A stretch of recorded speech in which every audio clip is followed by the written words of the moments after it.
Oh, yeah. Oh, radio to media. Radio to media. We rise every morning with truth in our hands. No more silence, we take a stand. For the people who cry, for the dreams that fade. We speak for the hearts that justice betrayed. Radio True Media on FM 103.9. Radio True Media on FM 103.9. Now we voice, now we power. True Media go shine like tower. We no go fear, we go talk. Even if they know how make we talk. True Media Radio on FM 103.9. Now God we dey Friday, not true we dey preach. Freedom of speech, now that we dey teach. For Salon, we go stand tall. Radio True Media, one voice for all. We honor the land, the struggle, the fight. We shine a light in the darkest night. Because we believe in hard work and faith to Sierra Leone way. We hold the line, come what may. Them won't set we more them, but we go shout. Now the poor man voice we they bring out. Now we alright for know the truth. Now that make we go protect the truth. Truth began, no they neglect anyone. We are the voice, we are the flame. Truth will rise, they'll know our name. We are the truth and nothing else. Truth they get, we know they play. Now for Salon, we declare the way. Tune in every day to Truth me get radio. 3.9. Truth me get radio. 3.9.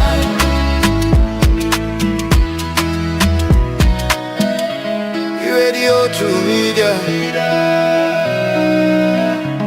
Radio to media. Radio to media. Radio to media.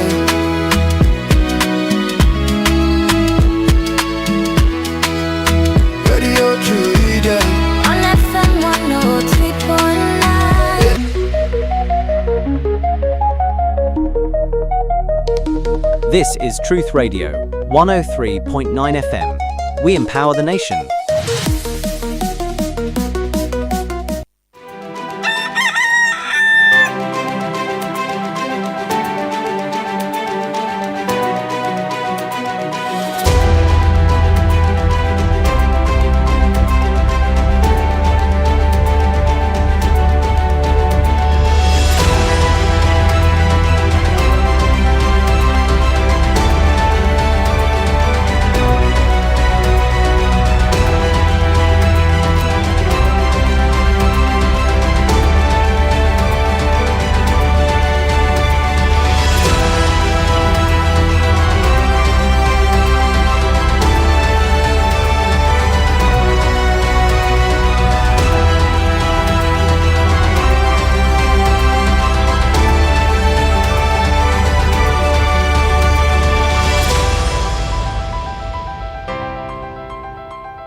Mina Yusuf Jallo, the Cowfoot Prince, and you they listen to Truth Radio on 103.9 FM live from Freetown. Natu de las. Well, me fancy anyway for do what you say no more. Hallelujah. Truth Media. Truth Media. India. Truth. Truth. Truth. Yes, you. Truth Truth. Media. Media. Join and Truth Media. Truth. Media. Truth Media. Truth Media. Say, una we dey watch Truth Media. May watch you. Una we dey listen to Truth Media. Now listen June. Una listen to. Now listen Una to. we dey listen to Truth Media. Now listen to. So media. No, Truth. You don't have the Truth there. Okay, truth. Una we dey listen to Truth Media. Now listen to. So media. Truth Media. Su media. Very no bad. Now, sir, anybody, Salomon. Yeah, they live or they poo them for do any business for do some. Yeah, they live in the office. They not bad. Any business for do some. Are they backside for us for make any students them. Anyway, for make or the confusion or the education. Anybody for learner. Anybody for prepare. Any song if for they. Anybody.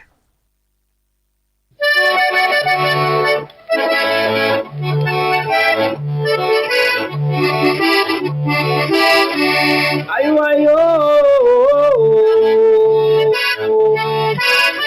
nyabole se wo matonya ye pe gbogbo era we tonya ye pe gbogbo era ngatu aya gbogbo ta wa to mi na ni FM we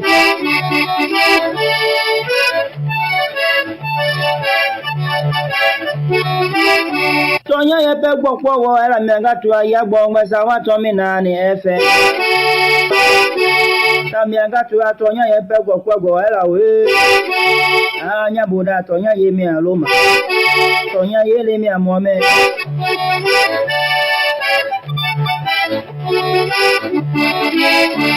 ya bone jagbe ya le ngeja ti anya le du mi do onya ngongo lo tonya ye pegwo kwagwo era we mi atanu isi vena na bolo abo mi do eva anya buda je pegbu abo mi wa bi do tonya ye pegwo kwagwo era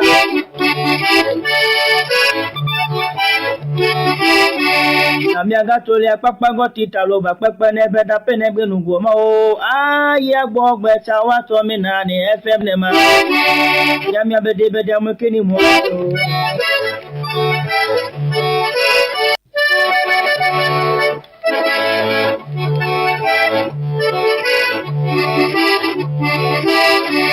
ayo nyabole se wo matonya ye pe gbogbo era we tonya ye pe gbogbo era ngatu aya gbogbo ta wa to mi na ni FM we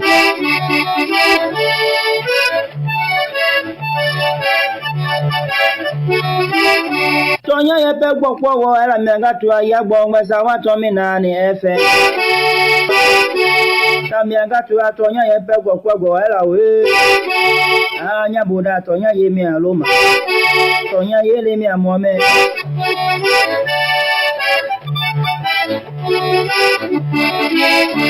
ya bone jagbe ya le ngeja ti anya le du mi do onya ngongo lo tonya ye pe gbogbo era we mi atanu isi vena na bolo abo mi do eva anya buda je pe gburu abo mi wa bi do tonya ye pe gbogbo era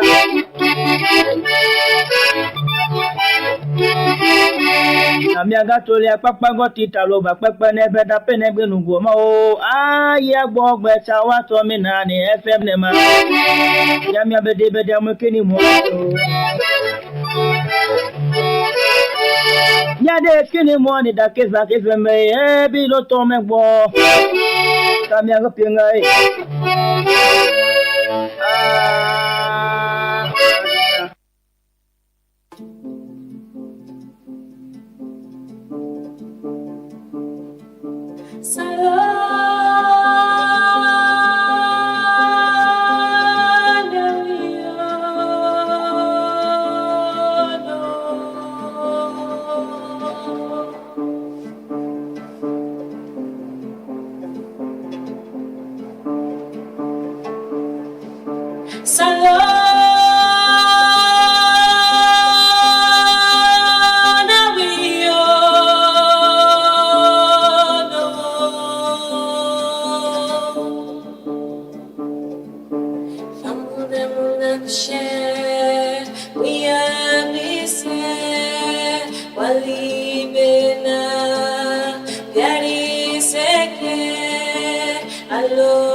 Sierra Leone is a beautiful country. It's beautiful people. Beautiful country with beautiful people indeed. Juma Mubarak, TGIF. Good morning and welcome to another edition, the final edition actually, the Friday edition of the Truth Morning Devotion on Truth FM 103.9. And we're on Facebook, YouTube, and TikTok, and we partner radio stations them right across the country, welcoming all we listeners and viewers them from across the world and the country. Thanks for joining us this morning. It's cold up here. The weather is changing. It's raining outside. We're gonna get some thunder and lightning this early morning. You know, and yeah. We are in the rains already. Yesterday, I met with the Minister of Energy, and I've been asking about the maintenance. Yeah, unfortunately, so the man they've been go for go do the work. They involved in an accident and it's severe for one of them. Yeah, but they've completed it, and then they wait for the water come, and hopefully light go be. I sleep in a light dark actually. So, and my case is not unique. I'm sure. It's the same for so many other people in so many other places, you know. But good morning and welcome. It is a blessed Friday morning, today at the 29th day in the month of May. May the end already. By next week, we're moving to June. And one for tell Allah, thank you for life, for sleep and wake. It's always a blessing. It's something we shouldn't take for granted. We should be grateful and thankful to God for sleep and wake, healthy, able come here, can do this work, and you know, and you able wake in the morning, go now you hustle, or even wake you then hours, you okay, you healthy, you will tell God thank you for that. You will be very, very grateful. What did you get this morning? You get tea, it's cold. Me I get coffee, man. Getting coffee this morning. What's good morning and welcome to Fambulem na Odokoko with people na mile 91. Yeah, me man them na Central University, Dr. Muksin Sise and the team out there. People are not Tonkolili, you know, Tonkolili. Yesterday I played that video now about that Gokel River, that mining where they go now, Gokel River. Somebody drew me attention to Lake Sonfo. You know, I think na Koinadugu district. They say on the back, man, and don't scatter the na inside the river, na they man in the lake, na the people in the mine. You know, and somebody was actually trying to tell me about the how illegal mining now then water waste them so rampant na Tonkolili district. They say they go on so much, and most times it's with people in the community, the traditional leaders them, the law enforcement people they are aware. According to say these are things where they don't raise, it affects the community in that area. And look how it affects you. Some that go Kel River, they go na the Bumbuna Dam. Na the Bumbuna they get water for able supply we, you know what I mean? And people in the tamper with her, man. And you know, sometimes I ask myself, what in banking do we? You know, people naturally can try for be very lawless and indisciplined, But that is why you have state institutions and you get law enforcement, you get local leaders, them, you get local authorities. Because if somebody can destroy a community, now una they suffer. If they go, if they get their money, go. Now una they suffer in that community there. You know, so one bring them to the attention of the people at Tonkolili district and Koinadugu as well, like Somford, and say they happen this so much. I know Otamba killing me. I've been don't see a video of some mining where they go on at that reserve place there. Somebody been share a video, maybe somebody be even died there. Somebody will go save somebody back, or okay then go raid. The story was then go raid, so the person jump inside the water and he end up died there. But it's happening at so many areas there. If you go more, the other day I've been watch Maguna SL News blog. Even they show some side, I think it's the south, Namoyamba or the area ending day. Usai mining, they go on back the water, they see the water all dirty. You know, we you know then things are not a lie. When you do things to the environment, it comes back. It comes back at you. It comes back at you. So we will be mindful and we will try to protect the environment, not only for ourselves, but for generations. Because people have been there before we don't protect the environment. So I make we enjoy some good air. We able to live how they live. So, but if we destroy them, then we're destroying it for the generation them we come. Good morning and welcome to all we famble them na Allenton, Kinton, Moritong. We people them na Kosotong as well. We people them na Kalbatong. We people them na Kisi, Black Hole Road, Castle Farm. People them down Samuels, New Sites, PWD, Alpha Mola. I want to say good morning to all and wherever you listen to we, good morning and welcome. We people them na the Peninsula. Hamilton, Sussex, people in our Waterloo, Tumbo, want to say people in York as well, and can listen to we can meet up people who tell you side and day. Want to say very good morning and welcome to now. People in the mountain communities, Leicester, Gloucester, Regent, Bathurst, want to say very good morning to now and welcome and thanks for joining us. And another forget me man them Obadi Wata, na Yeli Boya, Kona Kridi. One for say very good morning and welcome. And we man them Oba Funkia. Funkia, they don't do the road, right? We are going to go film them and bring that story to Tona. It looks so nice. I drive past it the other day. I see they don't do the road. It don't nice now for the people who they live in that community there. But as well, a lot of young people, they squat in that area there. If you watch, they see them. Then they down by the sea. They dirty back in that bridge is so much. So they bring that to the attention of the authorities as well, so don't forget the area then day. But welcome, it's chilly up here, it's cold, it's raining, and be safe if you're driving this morning, especially up na this end. It's cloudy, the weather, so try for be safe. And I see up by the supermarkets up here, how they call it, just after Limco Queen. Somebody offload tick right now the middle of the road. Right, man, this country. So the things a woman can say. You say, how people they do them kind here, man? Right, the one part of the road. If you're not careful where they drive, you work on them because the place cloudy, the weather. You ban right now the middle of the road. So if you drive come up this morning, try for be careful and stay safe. It's Friday, TGIF. Thanks for joining us. It's a blessing knowing that every other weekday morning, now we only start the morning. But let us pray. Let's pray for we serve, pray for we leaders, then pray for we country. Pray that God go make we better people. God go make we better people because country people they get the government we didn't deserve. Now we they vote for people in a power. Now we they campaign for them. Now we they sing and dance and turn about for them. Now we belong to the political parties them. Now we they support them. Now we they vote. And we all want this country for be a better place. So let God make we better people for make better decision and do things in the right way for the progress of this nation. Let us pray. Join us in prayers this morning.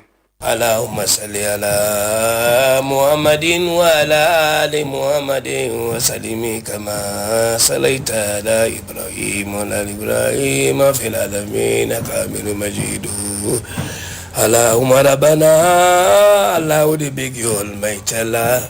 Takabal mina asa the effort to the make the country. We say Rabbana, oh almighty Allah, feel lana, forgive we lapses them. Wali akwanina, Allah forgive we brother them. Forgive you ancestor them. Forgive you papa them, mama them, who know we pay them. Who karmo kode, who the almighty Allah. Allah forgive them. لإخواننا الذين سبقونا بالإيمان ولا تجعل في قلوبنا غلا للذين آمنوا. No put bad power, no put jealousy to the one who help you in life. واغفر لنا, forgive we Almighty Allah, forgive the Almighty Allah يا الله يا رب العالمين. اللهم تقبل منا إنك أنت السميع العليم وتوب علينا يا مولانا إنك أنت التواب الرحيم. الله أكسي for Alafia that this country our alone. Allah will ask you Almighty Allah for development, Almighty Allah. Allah will ask you from there for goodness from outside and inside, Almighty Allah. Allah will ask you for one word, Almighty Allah. Ya Sami, Ya Sami, Ya Sami. Allah Yeri, Allah Yeri, Allah Yeri. Ya Alimu.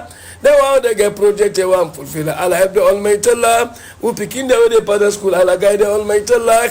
We pick in the outside. Allah give the love for the country. Almighty Allah. We say we there. Like God make we love them. We love the country. Almighty Allah. Ya Qadiru, Ya Qadiru, Ya Qadiru. Subhana rabbika rabbil izzati amma yasifun. Wa salamu ala al-mursalin. Alhamdulillahi rabbil alamin. I want to start by thanking God for the nation of Sierra Leone. I want to tell Papa God thank you for we president, we vice president, we ministers, we parliamentarians and all the one that were there into authority. We pray that God will continue for keep them and that God will continue for give them the wisdom where they need for rule we well. The Bible tells we say, any to need wisdom, no, we ask. So we ask for wisdom on behalf of we leaders them, that God go fill them with wisdom on waiting for do, on how for go about for lead we. That Sierra Leone go become the nation where Papa God want them for be. That Sierra Leone go live and live for fulfill the purpose where God create them. That people of Sierra Leone go enjoy the benefit of the nation. The thing that way God don't put in the land, that God go help we leader them, even with the people them for use them in the good way, we go benefit we all. We pray that God will keep Sierra Leone from every harm and danger, from every sickness, from every affliction, from every problem. We pray that God will keep Sierra Leone. God will cover we. God will protect we. God will continue for watch over we. God will keep we. God will protect we. And God will see we through. We pray against the plans of the enemy concerning the nation of Sierra Leone. Any way the enemy they plan, every rumor of war, every arrow, every trouble, every affliction, we cancel in the name of Jesus. We decree that Sierra Leone will continue for working into blessing. We decree that Sierra Leone is blessed, Sierra Leone is favored, Sierra Leone will prosper and flourish like a tree we planted by the rivers. In Jesus' name, amen.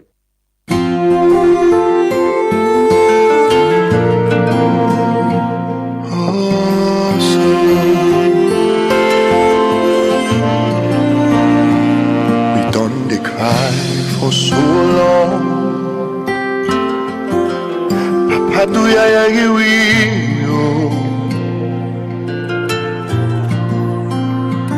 we done the pray, so today, the time don't come for make you answer.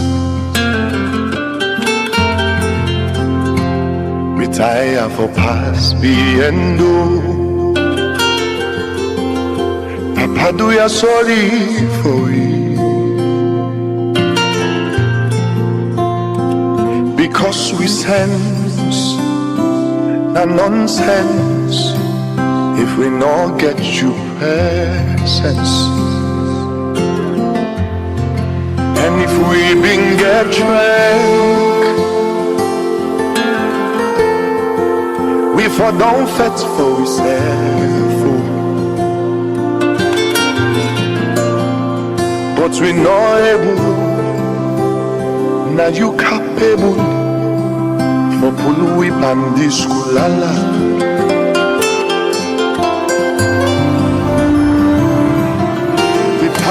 You begin and the press. Do ya we need the pen for dog? We done the cry. Do ya just make the rain for dog? Can't we love? So we go rise.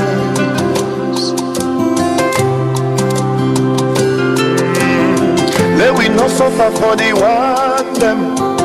Where they dwell the country with their hand. We leaders them, please guide them. Make them do good things from make we stand. For the land where we love, we sweet alone.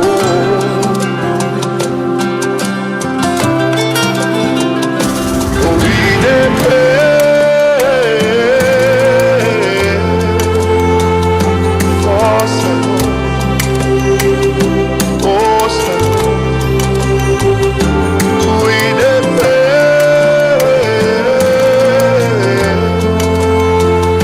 for Salome. Oh, Salome, we Salome.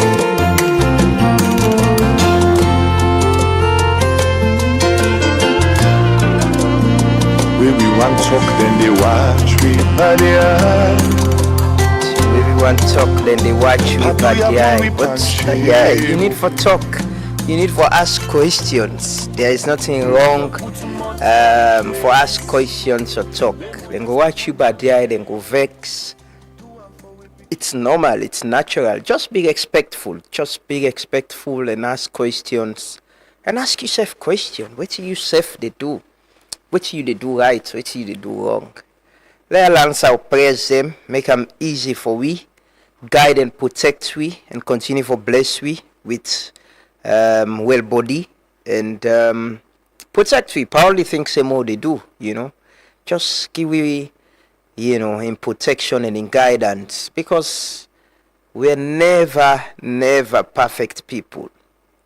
We all make our mistakes, but it's how much we learn from the mistakes we make and how much we get compassion.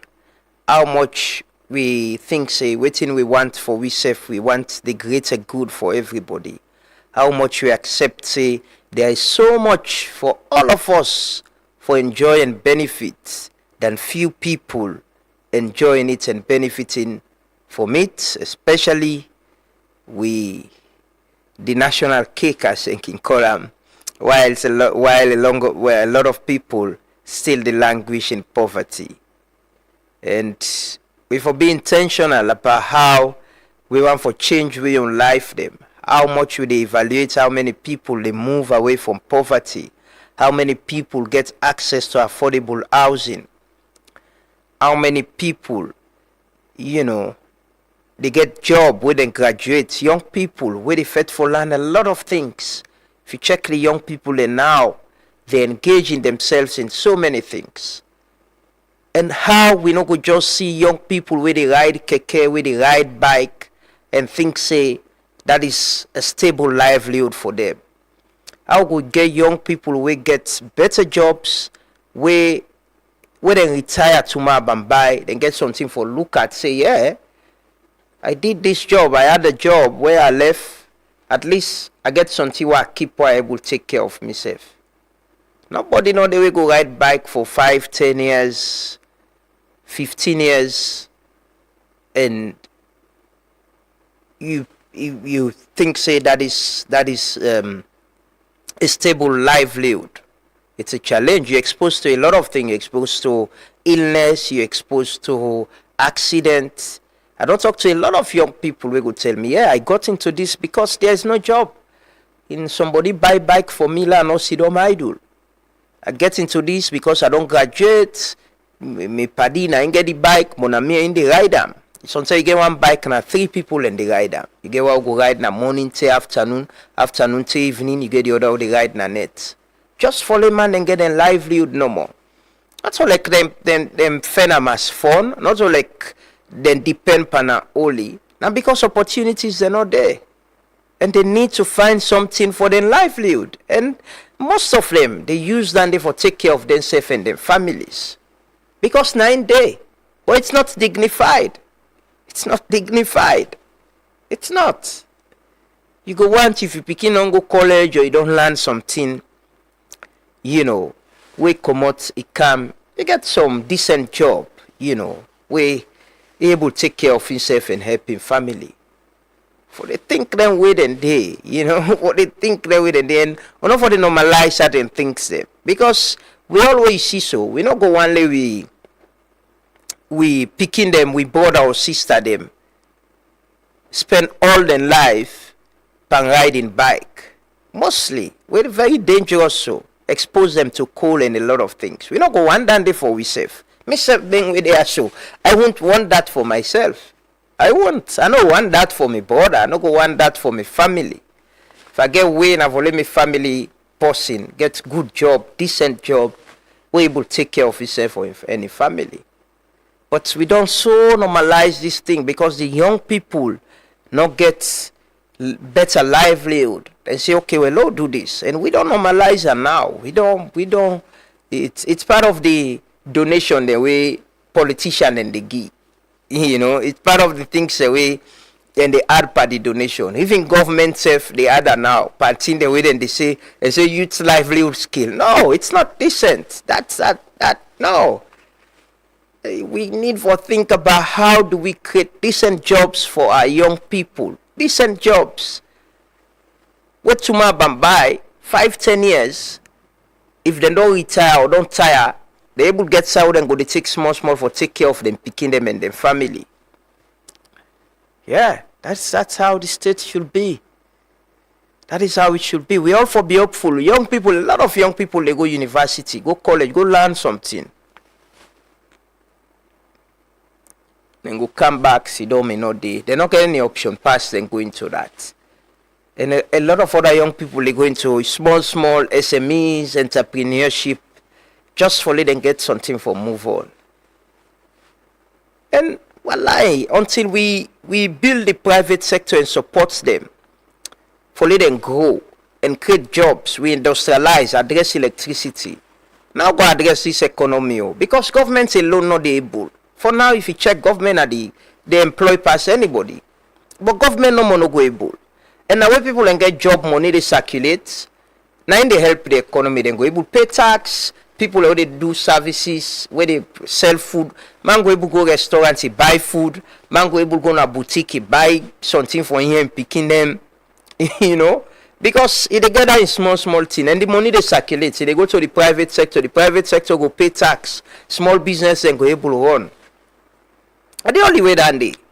But you go watch people and go kind of open business and go struggle back, because when you check the number of people, the population of how many people able earn for going to a restaurant on a weekend and eat, or normalize taking in family to a restaurant, or normalize going for a weekend na any of the hotel them and rest, or normalize going to a boutique or go buy clothes, or a shop for groceries and all that. These are basic things. The people away, well, I'm not like for compare, but not dignified way no more for live, because overseas the policy tell you say things hard for until in bill we work done. If we get money for in groceries, if we get money for at least able picking them, if it's taking them to the park or taking them to somewhere outside and go and get fun, or take them out for lunch or breakfast or dinner. Them basic things and they. And the dignity that they per life for. They able to run in vehicle, they able to buy fuel for in car, able to pay in car notes. If you get mortgage now, also able to pay, pull small and pay for them. But you get dignified side for sleep. At least you get them basic things and they. We're not going to be too worried about, because the job, even if the job not they pay them all the money we get. We need. But money there for some basic things them where you able to take care of yourself. And then they circulate, because you must go to grocery stores you buy, you must go to a restaurant you eat, you must go to a store you go buy 1 or 2 things for the picking them. That money they circulate, that one and they pay tax, it comes to government, that one and they will employ people, and back then they able to pay them, staff them. So that's how Until we build, until we support the private sector for grow, we create jobs. They complain. Everybody go see politics as the only side for go and get better. Everybody. No, it's you, and they live difficult life, man, and they come out college for get job. It's like I know a lot of people the way they start businesses. You get a lot of people who come, just one job. They want just on side for day. It's tough. Hopefully, we'll get to that point to say, we'll get a population of young people. We could get with politicians, even with government for understand, say, just giving young people bike for ride around, it's not dignified. We can do better for young people. It's what they're getting now as livelihood. And then they get money, and then they're able to take care of themselves. But it comes with a lot of risk. It's not a dignified way for their livelihood. You talk to themselves, plenty of them will tell you. But I had it try, and it's good. At least they get outside, they engage, they get waiting and they do not in life instead of them just sit down. Yourself don't help one or two young people with them day because there's no other way. You can't employ everybody. You don't get that resources say for able to employ as much people as you want. You overhead cost and all that stuff. Yeah, but it's tough, and we need to accept and agree on that. Say we young people whether na skills they learn, whether na small trade they sabi do, whether they go university, they go college and get degree. The need for get a dignified job, dignified way of life. We owe them that as a nation, as a country, as a government. We owe them that. And I can always tell young people and say, we're politicians in the country, so that small thing we did no more at this time ago. Ask them, what's in a plan for you? Because if you did pandemic job they are, where you're not able to save that much for take care of yourself, you depend on this sometimes inside there you don't get 2 picking. You don't get 3 picking. You get for take care of the one and in school, you get for take care of the health care. Instead of rent, you get for pay rent at the end of every month or year. Imagine, it's tough. It's tough. So you need for the ask them people who they come to you for power, for position. Ask them what's in them long-term plan for people like we young people.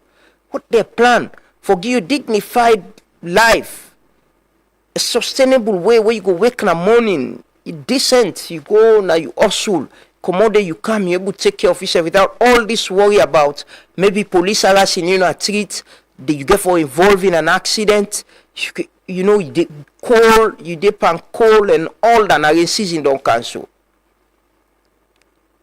Sometimes I can see them guide and in the morning, man, and I say, God, please. I can be grateful and thankful first to God. I can say, let there be better opportunities for these young people. May there be better opportunities for them. You get some we go they wake early morning, you go stay till late just for lay ends meet. Sometimes you get for pay for that bike day. You get for pay master bike. They all get the bike. You get for take care of himself and family. It's tough. It's tough. But may Allah make them easy for we. Let's take the anthem and pledge. We'll come back shortly. We get some quick stories then for one.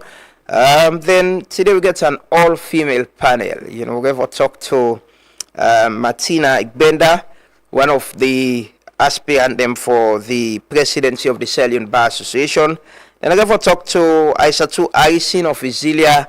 We look at a decade of fashion and design and the creative industry, the impact we don't create. And we give a look at the creative industry as well. A very recent research where Kate Senge we didn't do. We can't talk about that. And possibly we're going to talk to Swad Baidun as well.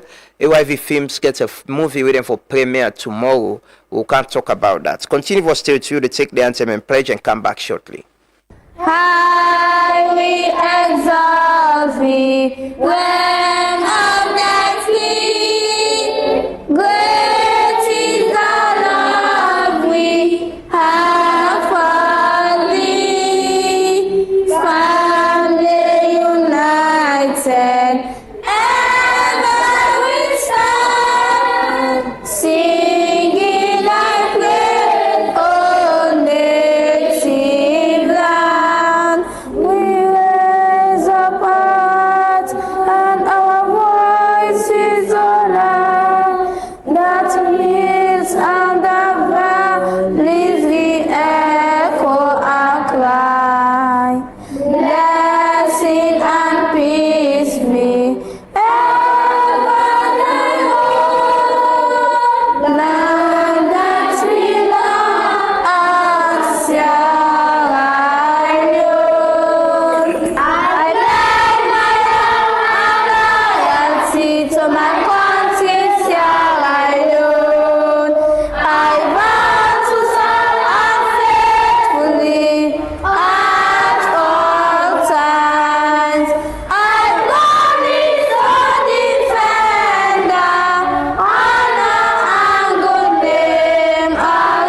you expect them for me?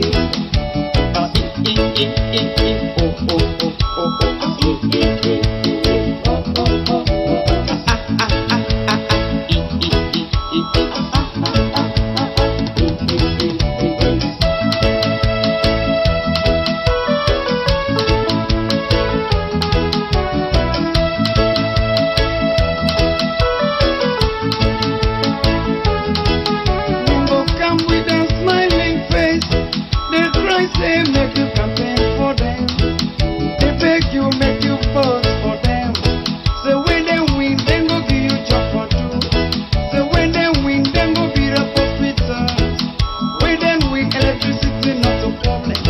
It go make the road go easy for worker. So when you then don't forget about you. If you know sector, you go become enemy. When you go find out the trade, they have you. If every day posting they beg you fish, now for learning how for fishing. If you do that, you don't have fun for life. Like they say one, you see don't let them go. They put more on the youth man today. Say the youth them not serious at all. They no one work, then they no more for fuel. If you don't can work, how you expect that for work? The youth them want for work. If work not there, how you expect them for me? The youth them want for work. If work not there, how you expect them for me?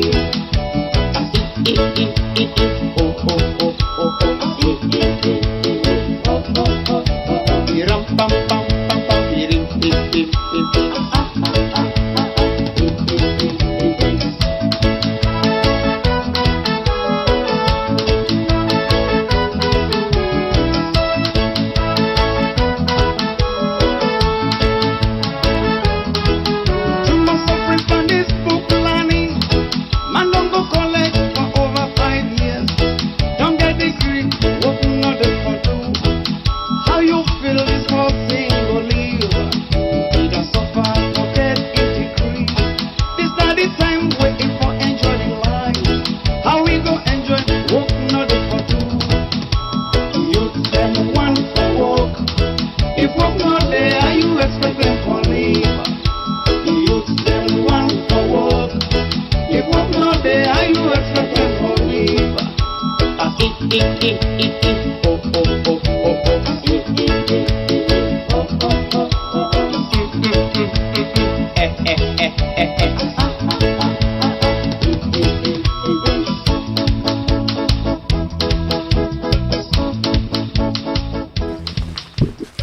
Indeed, the youths them want for work. May the soul of Steady Bongo rest in peace. Man, we don't advocate for young people them for a very long time coming. May his soul rest in peace, and may the soul of all with people that we don't lose rest in perfect peace. Yeah, the youths them want for work. Just a decent way of living, decent way.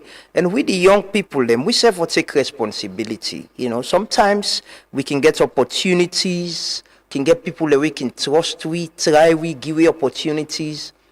So man, they puelambra. So man, they make some people they lost trust in young people. But there are a lot of other young people who are faithful, young people who are trustworthy. You know, young people the way they do well, where they create their own niche, then there's this guy who I can watch, Med T, right? Med T, he can do the unspoken words. I think he do some welding business. I can follow him na Facebook. I don't watch him video them. He's doing that, but they always showcasing hustle on social media. You know, in welding business where they do the thing the way they create domots, window, them kiosks, them. You know, a lot of young people, whether into business, into trade, into, you know, online business, whether na IT, whether na graphics design, there are a lot of young people where they try for capacitate themselves. A lot of them, you see them every day, people in the enroll na Limcoquin, na Frabe College, na IPAM, you know, na Jala, na big colleges them around, Unimac. You know, you see them smart young people, they try for capacitate themselves and get something for able shows that they can do. All we need now for get a system we go give them the opportunity for get job. Because until we do that, we could always they get young people we go to complain about the system, complain. But if people get job, they move along with their life. Sometimes they don't even want to care about politics much. If election will come, then participate and move on. But now if you watch the political party them. So young people and just the ang, all man gets in bra, all man, everybody they think say it's just politics go make it survive. No, not private sector. Now private sector now in the run country, now they bring growth. You get small business, you able to employ 2-3 people, pay their way months on and get money, they able to circulate, able to buy groceries, able to take care of themselves and their family. You know? We can take some stories then, but we'll do the whole call. It's the final day of school, you know, it's Friday, TGIF. Friday man can be very happy most times, you know, can be very happy that it's the start of the weekend and you're able to rest on Friday and Saturday and all of that. So I want to say very good morning to Lambo Irichi by Shaka Bangura, Bangura Aliu, Alisa Yomara, Amanatu Sanusi, good morning. And Commander Tarawali, good morning. Kenneth Karimu. Yeah, Kenneth, I know there are a lot of young people way get problem. I agree.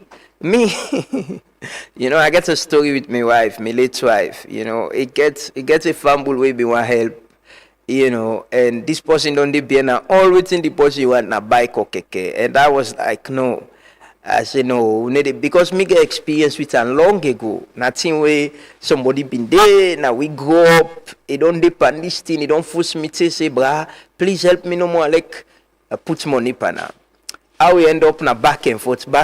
It money self not come out. And I was like, brah, you know me brother. Follow no make plaba take all thing.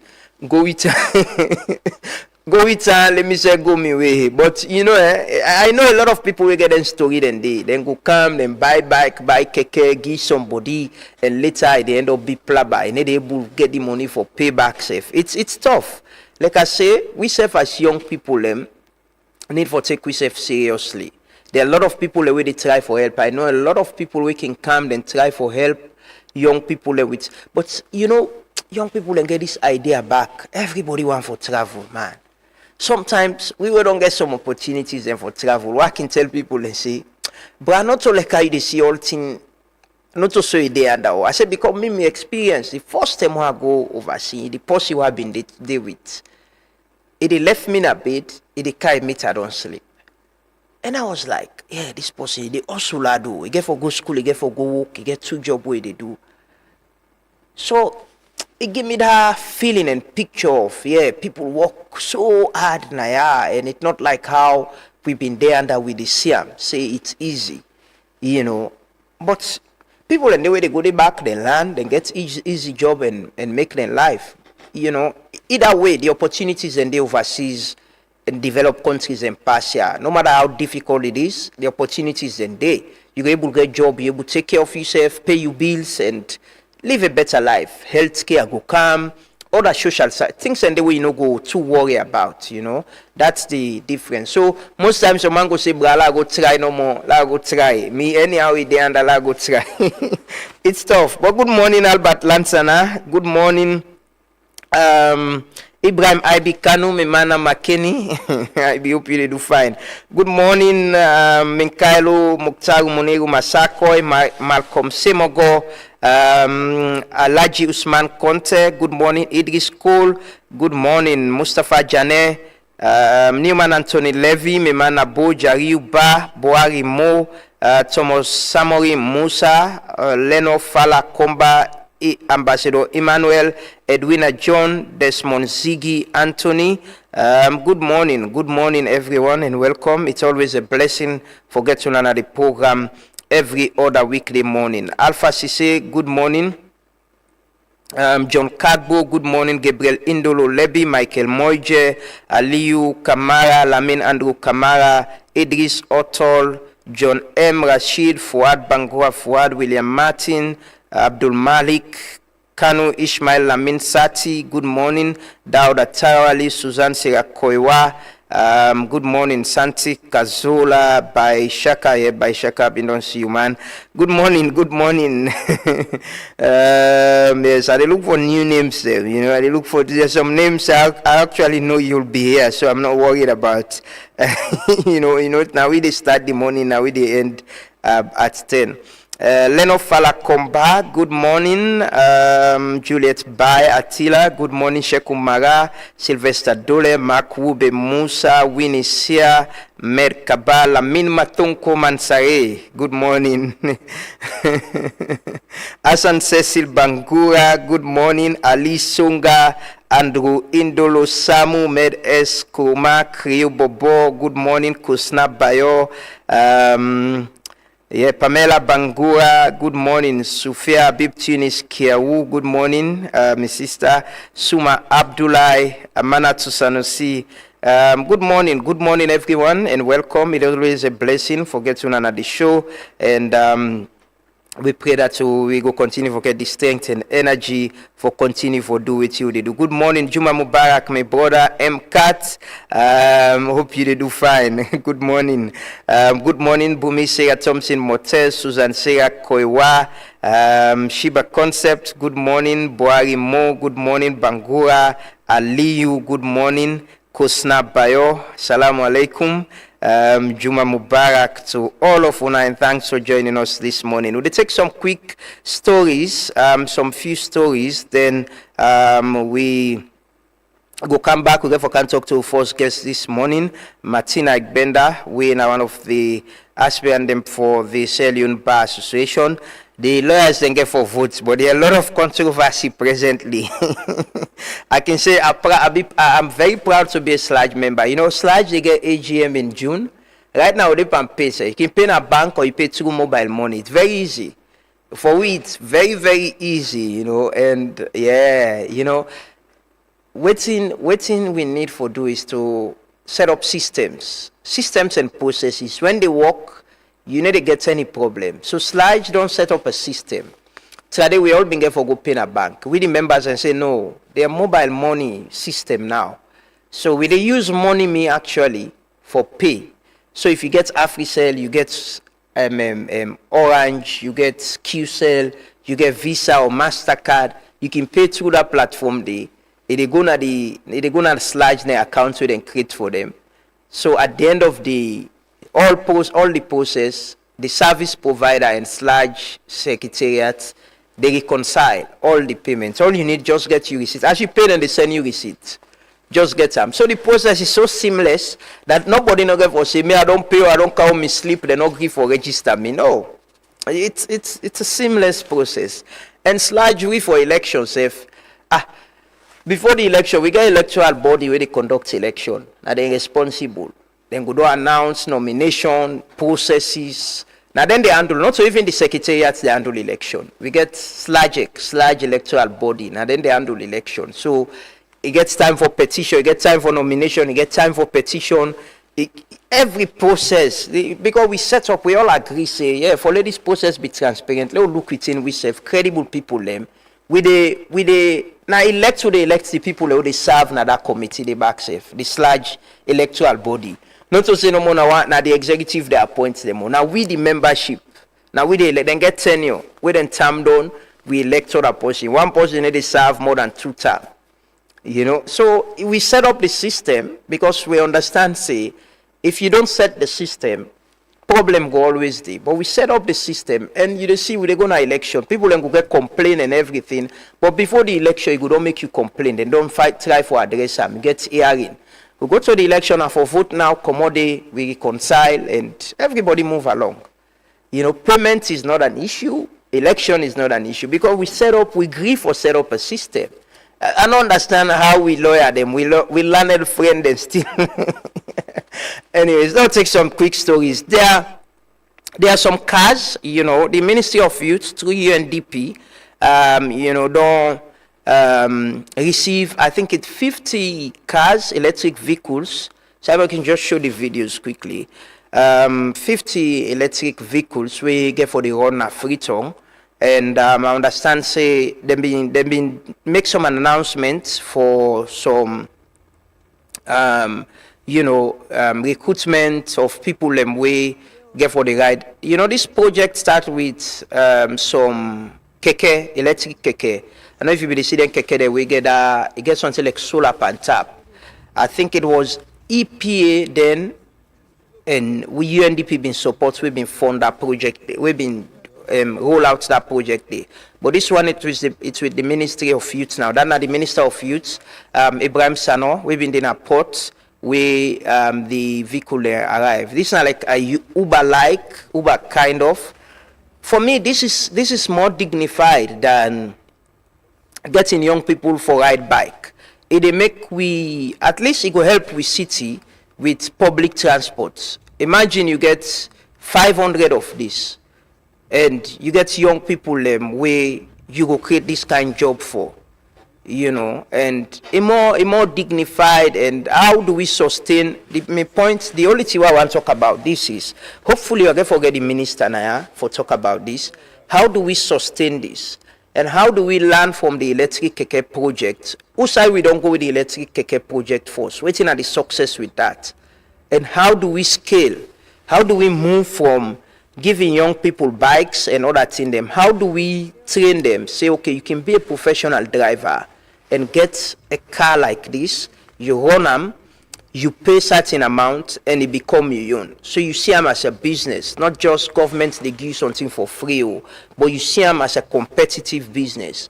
And this will help with this. Imagine a morning you picking they go school, you call Uber or you go online, you hire Uber, it come and pick you picking a more dignified than way we pick it. I can see school picking the way they go school, man. I can feel so bad. I see like 3 picking them there at the back of the bike with the keke, with the bike rider. Then no more small picking them, and then they control themselves no more. It's so risky. What I can see down there, I can feel. And one person the way usually highlights that, Dr. Adonis Abud.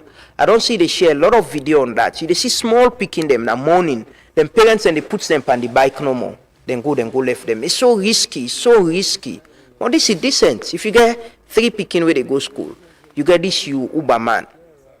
You able to call in the morning, please come pick me, picking them up.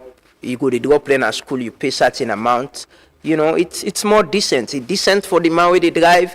It's safe for the picking them as well where they load the. So we're going to talk to the minister hopefully on how this will be scaled and how sustainable this will be, because these are the projects where possibly go help young people them with their livelihood in a very decent way. Then one of the story the more they take this morning, and also the Ministry of Youth, sorry, not the Ministry of Youth, the Ministry of Information and Civic Education. Today then they launch the government printing press. The government printing press. Then they launch them. Very nice edifice. So Simon, you can just play the video, let people and see.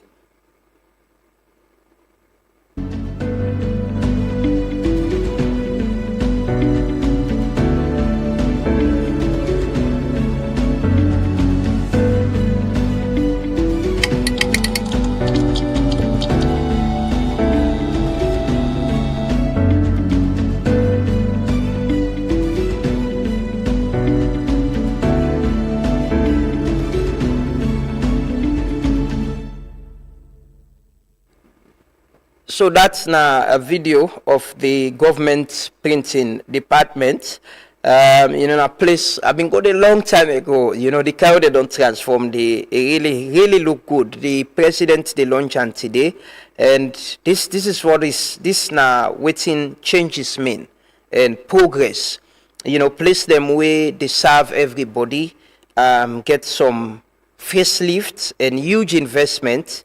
I understand it's a PPP or so. We get for make printing more affordable for like we within at the media space or the print newspaper, and other people them as well, as much as in the print for government. So this is commendable. Thanks to the government and the Ministry of Information and Civic Education and then partners them, and hopefully we go sustain this, handle them with care, and ensure say it serve the people of this country, then we not just handle them one kind of way, because we can invest in anything they are, and sometimes 5-10 years if you go check, man, it's gone bad. So it will be launched today. We take a quick commercial break. We come back shortly and can continue with the devotion. Like I said, we're going to talk to Martina Ibenda this morning, one of the aspirant them for the Sierra Leone Bar Association presidency. We can look at in aspiration and waiting a plan for do differently with the Sierra Leone Bar Association. Continue for stay with we. This is not the Truth Morning Devotion. Are you tired of waiting in long lines at the bank? Say hello to Omnilight, your ultimate banking solution from EcoBank. With Omnilight, managing your finances has never been easier. Here's why. Omnilight allows you to enjoy easy access to your account information across multiple countries. Monitor your accounts in real time from the comfort of your home or office. Rest assured, with Omnilight, all your online transactions are guaranteed secure. Do you need to transfer funds? No problem. Whether it's domestic or international, Omnilight has got you covered. Make multiple payments effortlessly with our convenient multiple transfer service. And paying bills is a breeze with Quick Bill Pay. Plus, schedule future payments hassle-free with standing order. Want a checkbook? Just request it on Omnilight and it will be delivered to your doorstep within 10 working days. Experience the convenience and efficiency of Omnilight today. Visit us online or at your nearest EcoBank branch to learn more. A better way, a better Africa. When starting your day, getting fit is the first step. When the hustle starts, nothing should stall you. When it's time to plan your future, saving should be easy. When you're ready to expand, no room for excuses. When your child needs relief, waiting isn't an option. And if it's you asking, no isn't an answer. Because for us, when it comes to banking, it's all about you. Across Sierra Leone, more people are asking the same question. Why buy fuel anywhere else when Cornex gives you more?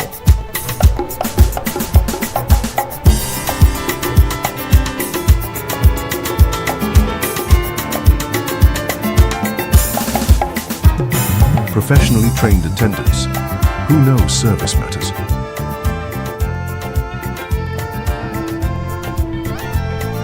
Cornex fuel, a litre is a litre. Every single time. And when it's time to pay, easy. Pay with mobile money, Visa or MasterCard, or the Cornex fuel card. Clean restrooms, welcoming spaces. Every station, every time. Clean fuel, clean spaces, clear value. That's why Sierra Leone fuels with Cornex. Cornex retail outlets. Always clean, always professional, always for you. Fuel smart. Get your Cornex fuel card today.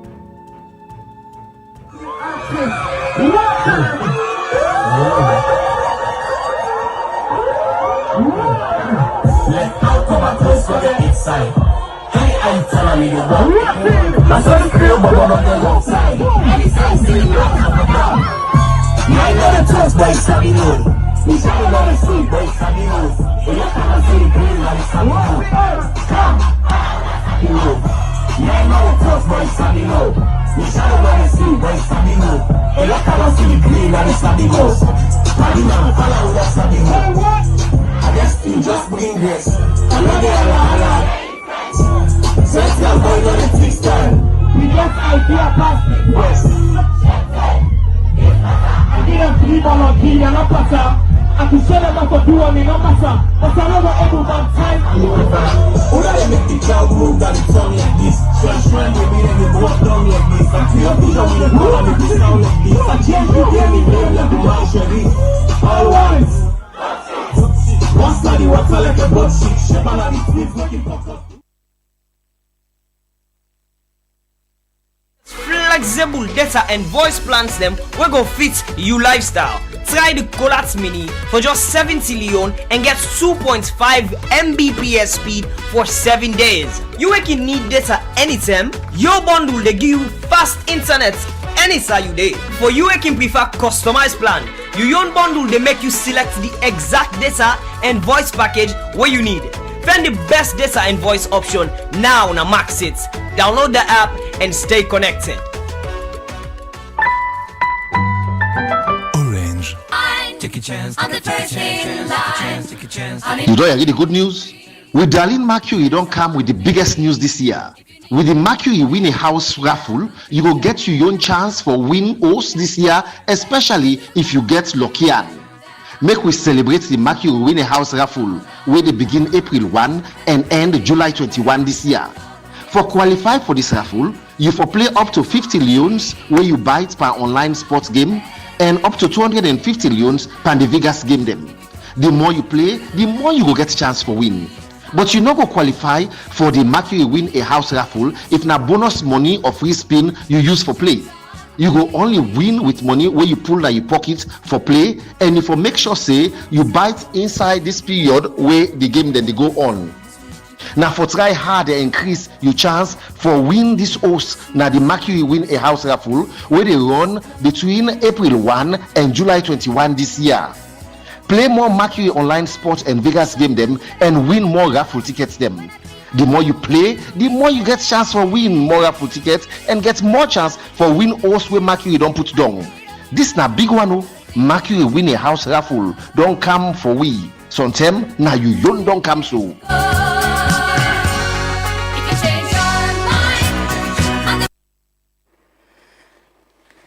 Good morning once more and welcome to the Truth Morning Devotion on Truth FM 103.9 with the broadcast live from the studios na Ilcott na Freetown. We're on Facebook, YouTube and TikTok. And we partner radio stations them as well na Bo, Kenema, Koinadugu, Falaba and Tongo as well. One for welcome all we listeners them where they listen to and thanks to we colleagues them where they connect this program and that them parts and in the country so people go able listen. This morning, I get the pleasure. We can talk about the bar association. I get my land colleague in the studio. So this morning, I get the pleasure for welcome at the studios.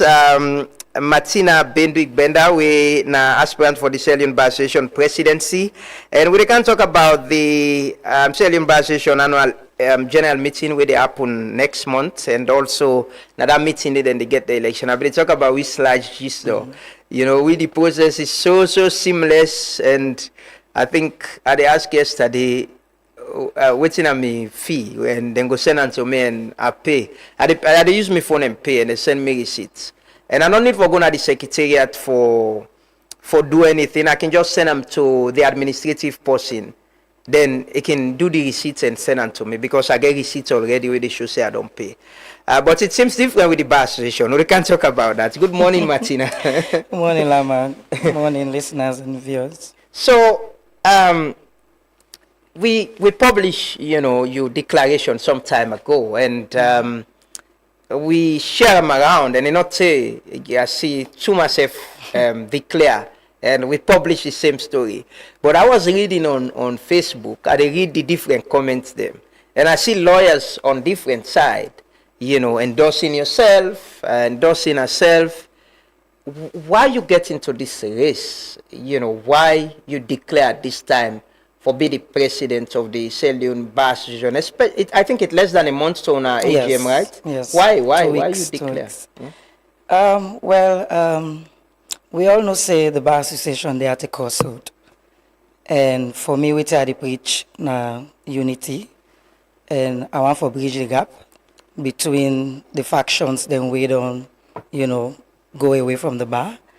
So I believe say me as somebody where they unify people. Mm-hmm. I'm a leader, and I believe say at this point in time the Bar Association needs someone like me who cuts across, somebody who go come into a reconciliatory, mood.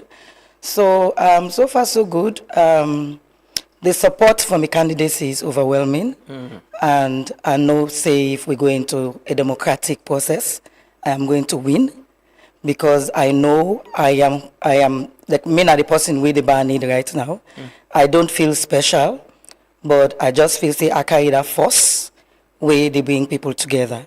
So me what I preach out there is one bar, one voice and one commitment to the rule of law. So now then we the lawyers and stand for. So you're saying, you think, say, the bar need you at this time, somebody Yes. will go unify the bar. Is Yes. it that people said, no, Martina, now you need to come out because the timing of you coming out, is it that, there's this group of lawyers we believe, say, you should come out and at least contest for the presidency, or it's something you saw and wanted to do?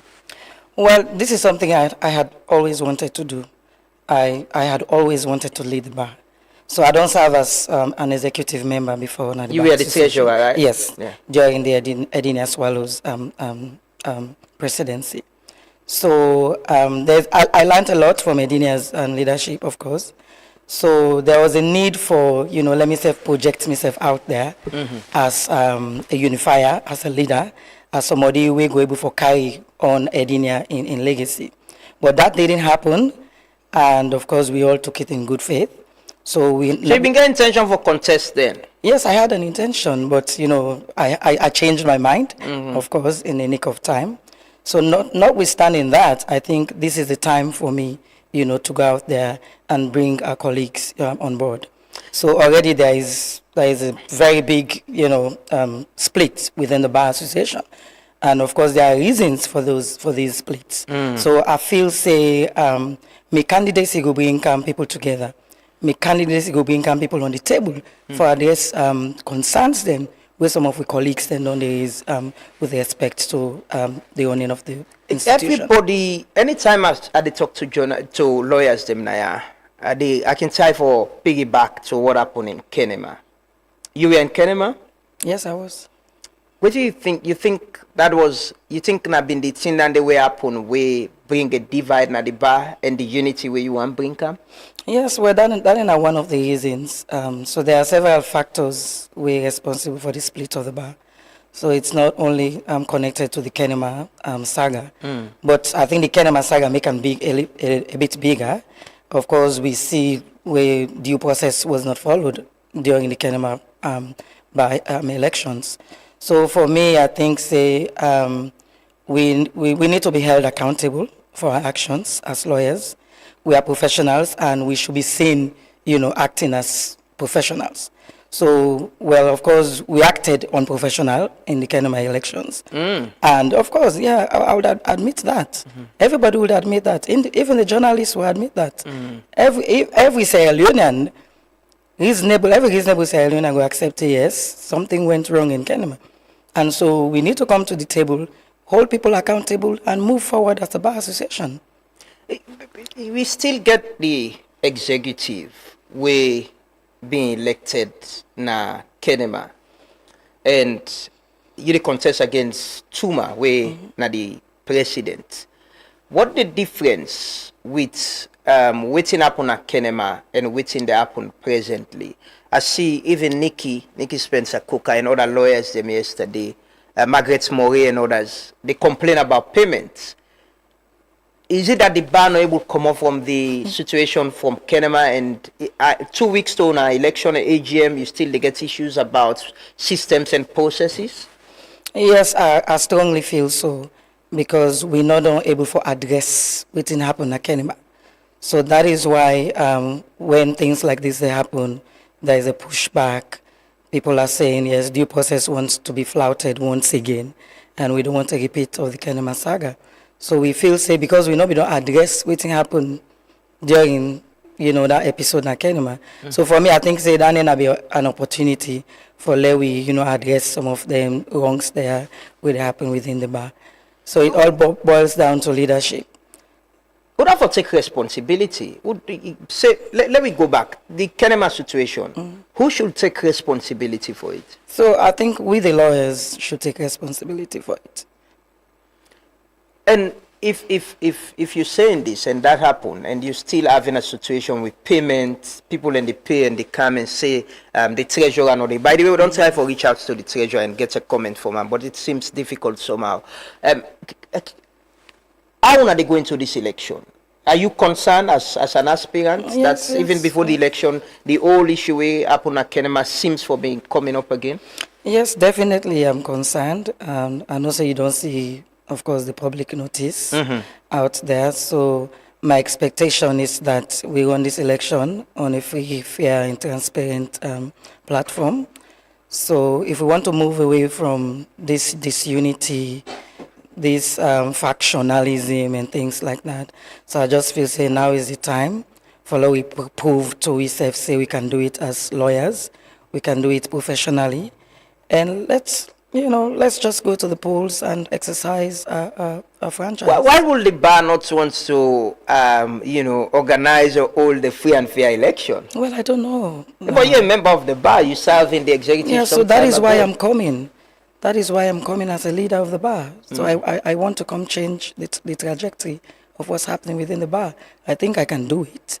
And that is why I urge the current executive to ensure that this process is free, fair, and transparent. What thing will make the process free and fair and transparent? Is it about allowing people to pay? Yes. And where you go to the AGM? What thing what you they look for as an aspirant for agree say this process is free, fair, and transparent? In case I lost, I go accept the result. Yeah, definitely. So if you go into a race, you expect say it's a race that is going to be conducted on a level playing ground. So for me, the Bar Association is a company limited by guarantee. So we are governed by the M&A. So the M&A don't tell how for conduct reserve, how for conduct elections, the eligibility criteria for people who want to vie for positions. So for me, of course, we know the democratic principles of electioneering processes. So let's just follow those rules and, everything will be okay.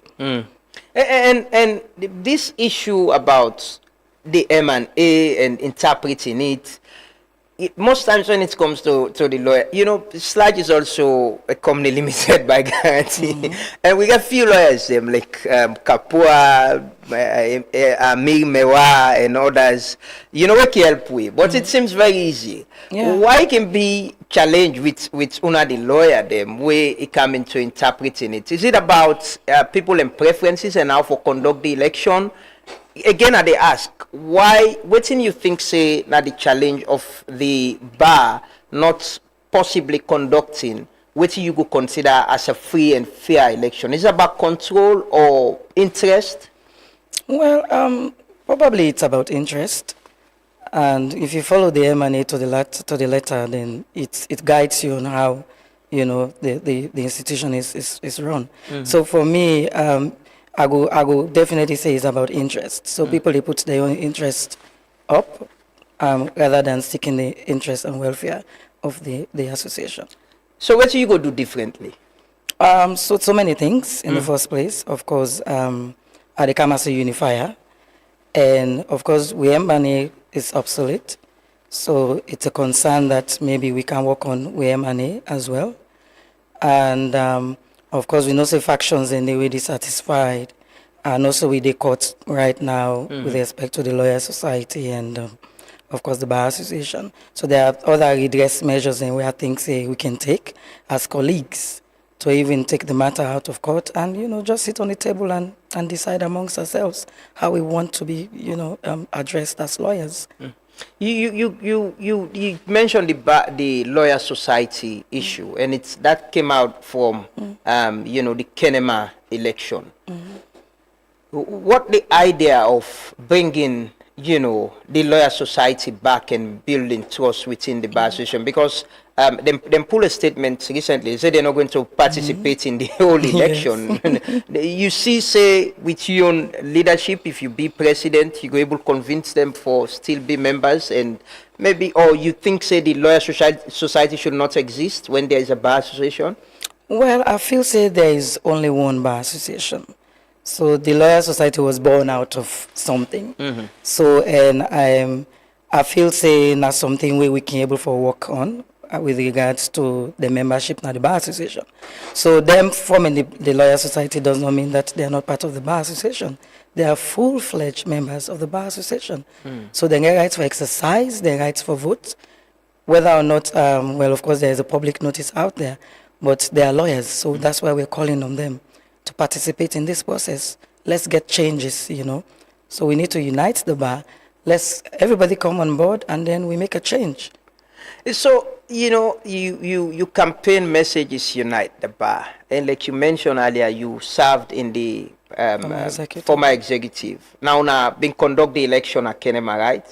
Why is it now you're taking responsibility of waiting happen at Kenema? Well, I have never denied that Kenema was wrong. I have never denied that. I'm a human being, just like you, just like me. So, but I think now is the time, and I feel say colleagues they really feel say I possess that leadership quality there for bringing everybody on board. So things have happened. Yes, we're not going to sweep it under the carpet. We are going to address them when I become president. So for me, it's just about bringing people back on board, and working towards a unified bar. How much the outcome of the election na Kenema, apart from the creation of Lawyers Society, how much in Leone, with your time we don't spend within the bar, how much you think it will affect the bar association, even in the eyes of the public? How much it will affect the bar association?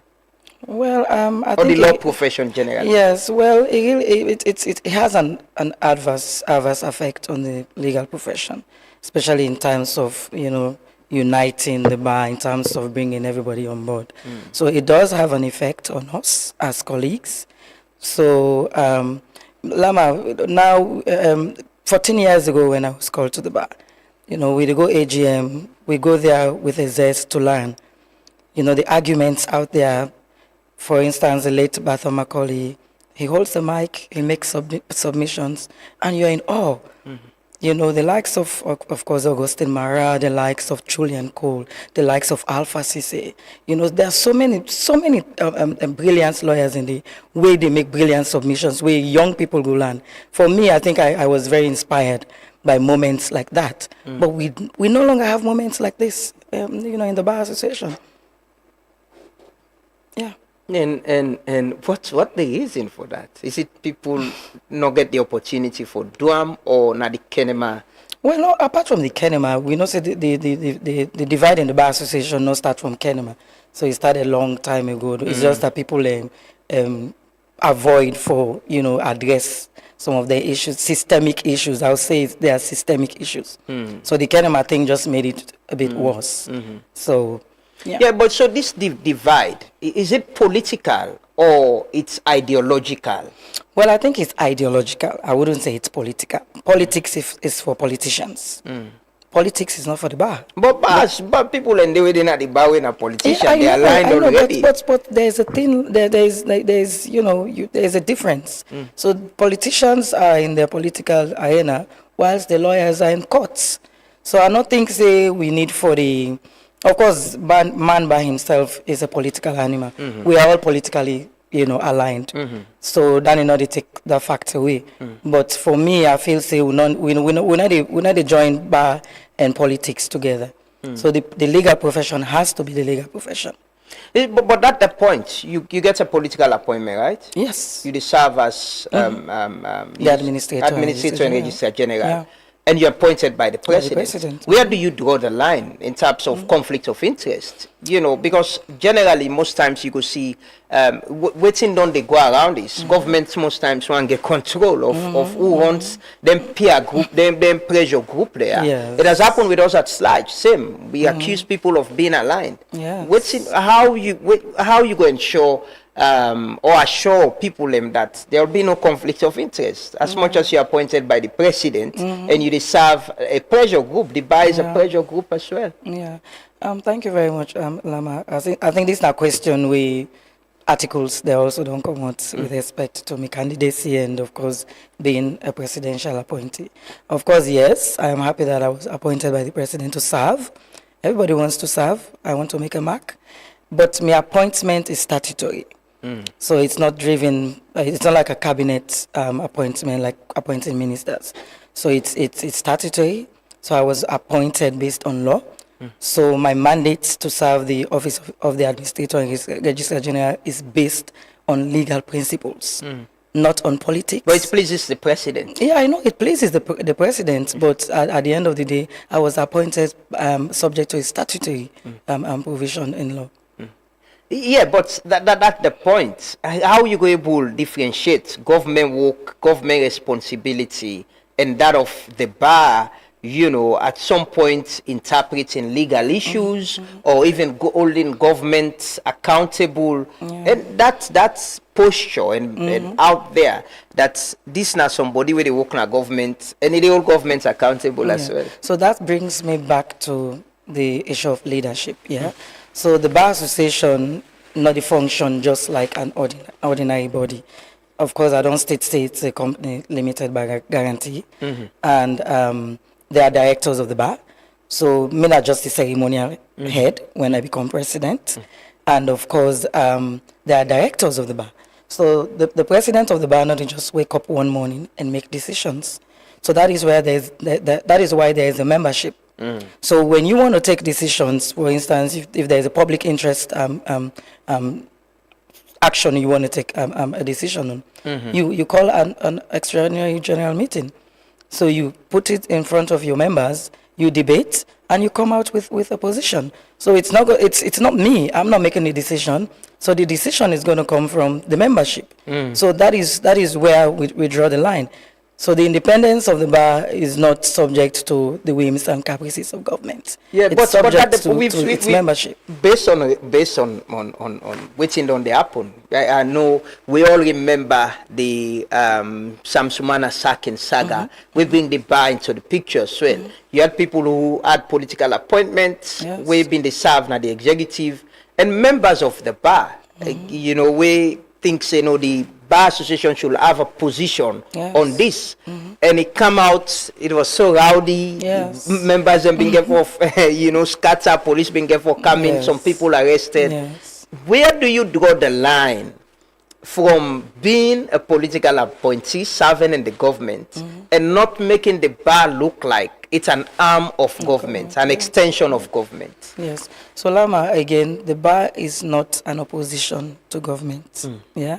So we are governed by our own rules, our own mandates.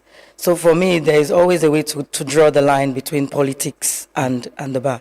So if there is a situation where in the bar need for take an independent, view of a public interest matter, then I feel if we will go by what the membership say, devoid of any political affiliation. And commitment you give to the public and not only members of the bar? It's a commitment. The bar is not an opposition to any government.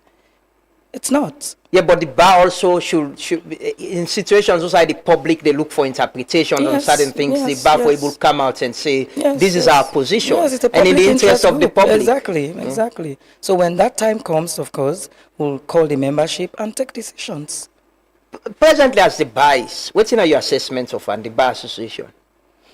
Well, it's the oldest bar association in sub-Saharan Africa. We don't make we own mark, to be honest. It's just that I think we need to be serious as professionals. We need for the line. You say the bar not been done serious? Well, I'm not saying not say, but we need to be more serious, more professional, and draw the line between your interest and that of the interest of we membership. The bar gets an executive. It gets Tuma as president. What do you think of leadership? Well, Tuma is a sister. I'm not can critique anybody in leadership. So I believe at a point in time, you need somebody where they can carry on reforms and somebody where they can unify the already divide where we get. So I think she has made her mark as a president of the Bar Association, and we appreciate her for that. But we are at a crossroad, and we need someone who cuts across, someone who's going to unify the already, fractions. So you are more of a unifier than Tuma, is that what you're saying? Well, not really. Everybody getting leadership style.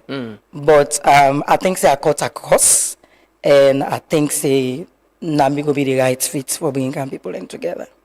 And how you get for do that? Because the bar is already divided.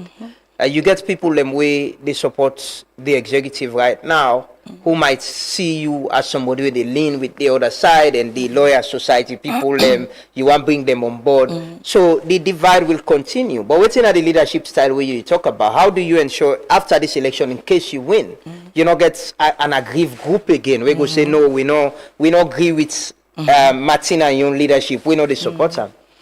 Well, so I intend for bring everybody on the drawing board again. We really need to decide on how we want to proceed as an association. But election, the campaign really they show the divide already. Yes, it is, but it's an election, so it happens anywhere. It's an election, so you get people ready to support you, get for sure say you they want to let you govern then.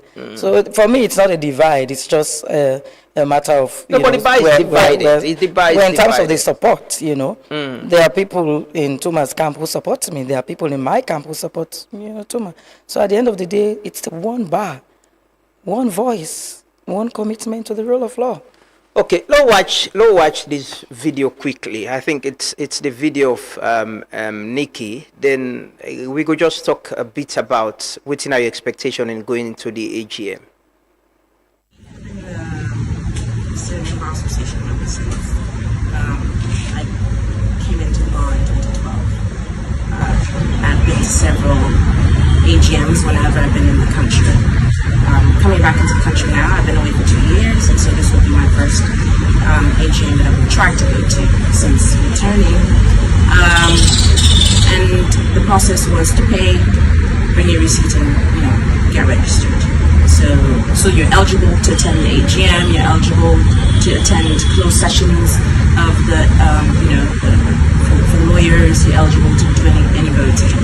And so I expect that I should still be allowed to do all of that because I have payment for it. So it shouldn't be this difficult. It's never been this difficult in the past. The treasurers have never actually needed to be around.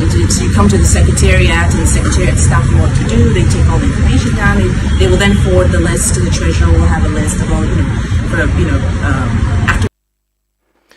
That Nikki Spencer Coker, a lawyer herself, and other lawyers them been they way say then go pay yesterday or go with them sleep. There was a problem. You not been treasurer. Yeah. What's in the process? Is it always this way when it comes to election? I see other people and they say yes. When you say I've been treasurer, this was the same way. No, some of them were victimized. What's in the process?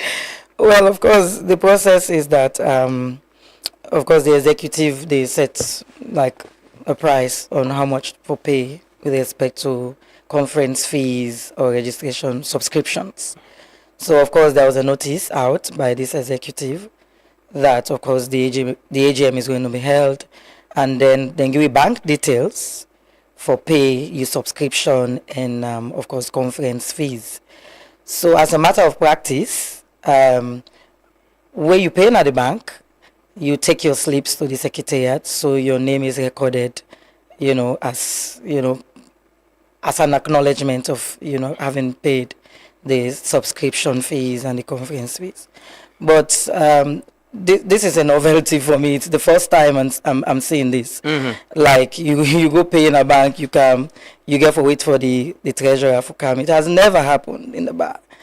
It has never happened. So for me, I just feel it's a ploy to disenfranchise people, during the elections.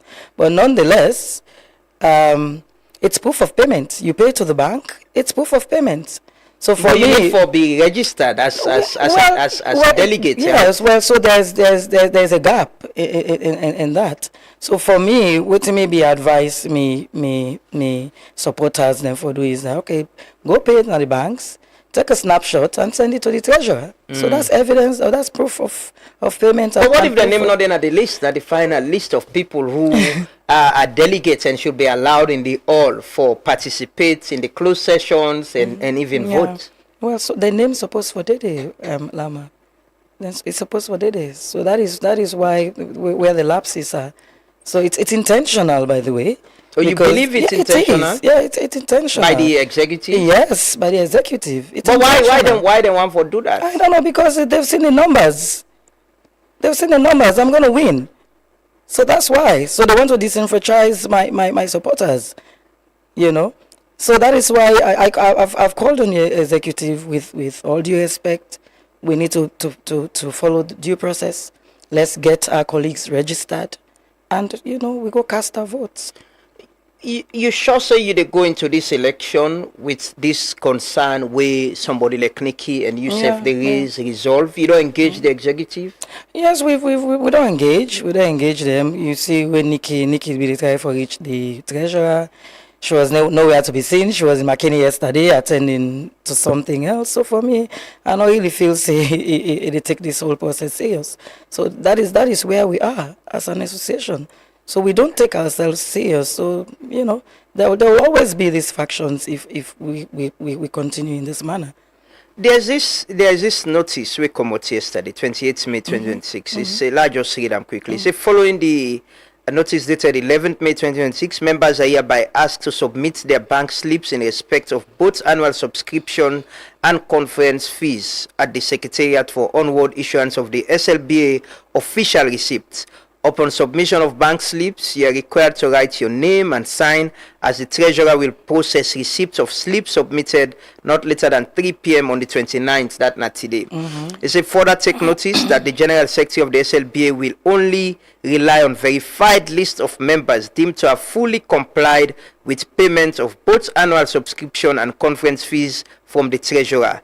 Members are advised to conduct themselves in accordance with the ethics of the legal profession and strictly be in compliance with the Legal Practitioners Code of Conduct Rules 2010, Statutory Instruments number 1 of 2011, both during campaign and on the day of election. Signed, Alfred Paul Jua, Esquire, General Secretary SLBA.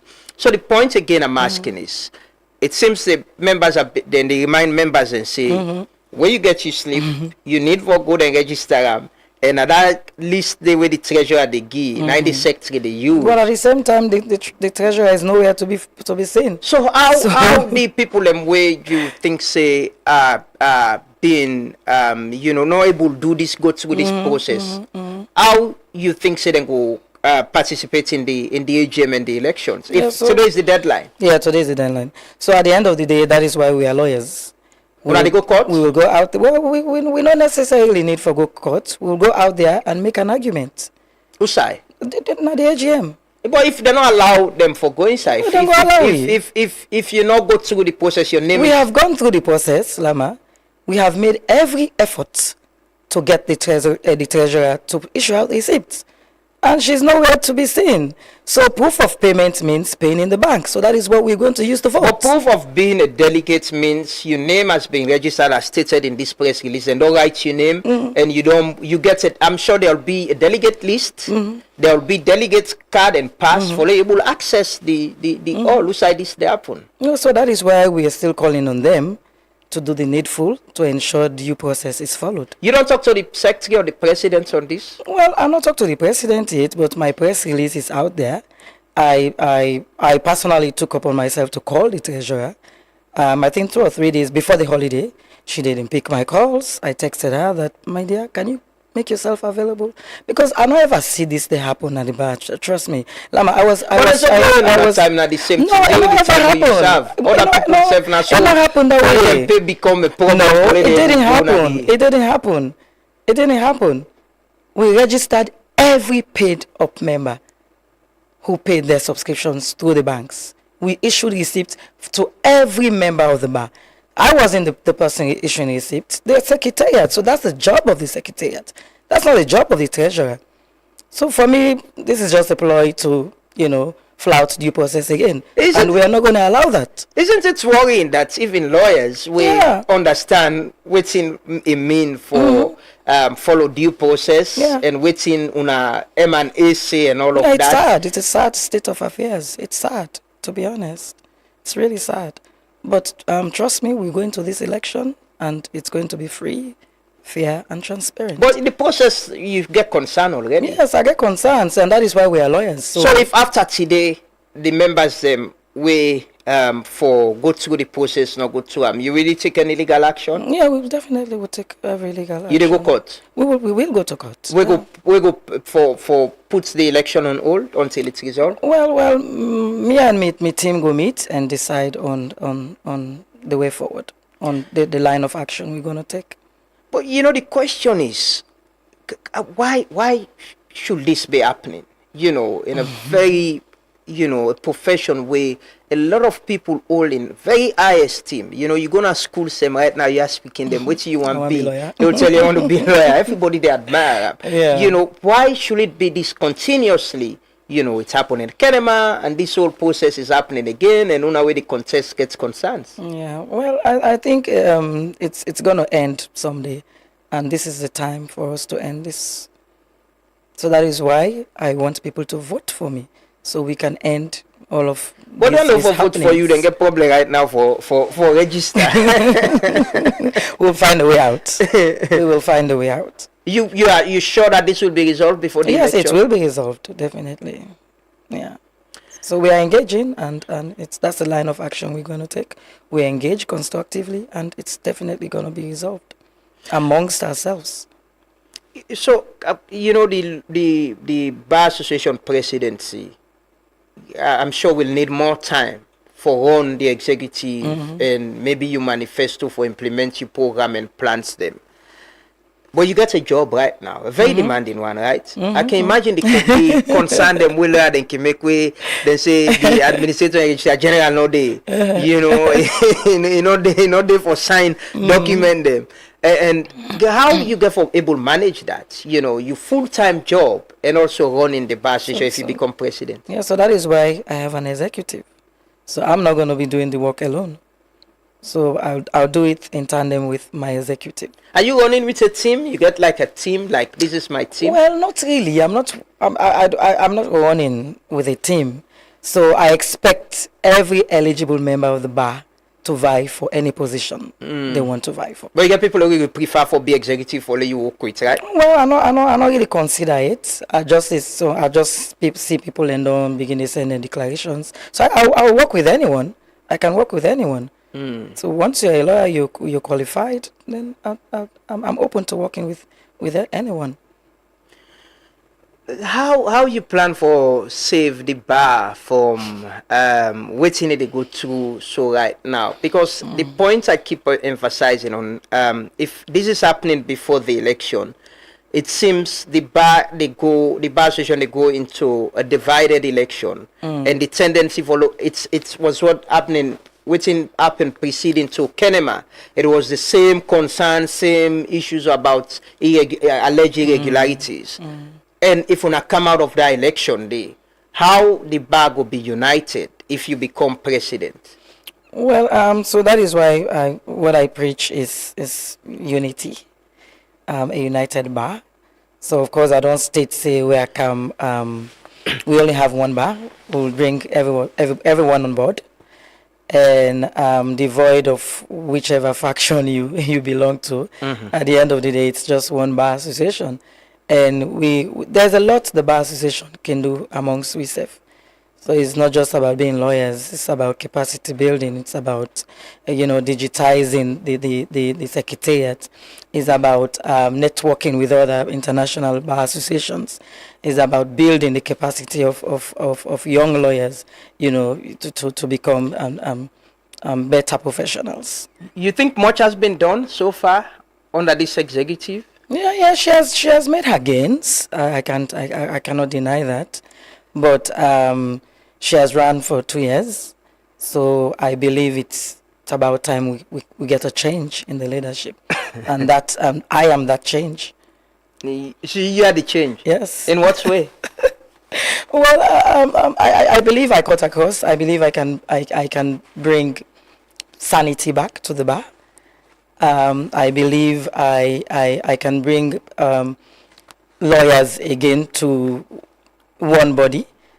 I believe the Bar Association would reclaim its independence. So that is why I'm running for this. I read you say one bar, one voice, one commitment to the rule of law. Is the rule of law under threat within the Bar Association presently? Because even with Unayon, the interpretation of Unayon M&A can always be confusion, And now lawyers, as decent as lawyers are, when they get the situation of registering before the election, and you might go to court if this whole thing is not resolved. Is the rule of law, even within your own association, they under threat? Well, yes, definitely it's under threat. It's visible. We can see it. So if the rule of law within the association is under threat, then definitely there is no way we could make decisions in terms of other public interest matters that will come before the bar. So that is why we need to sanitize.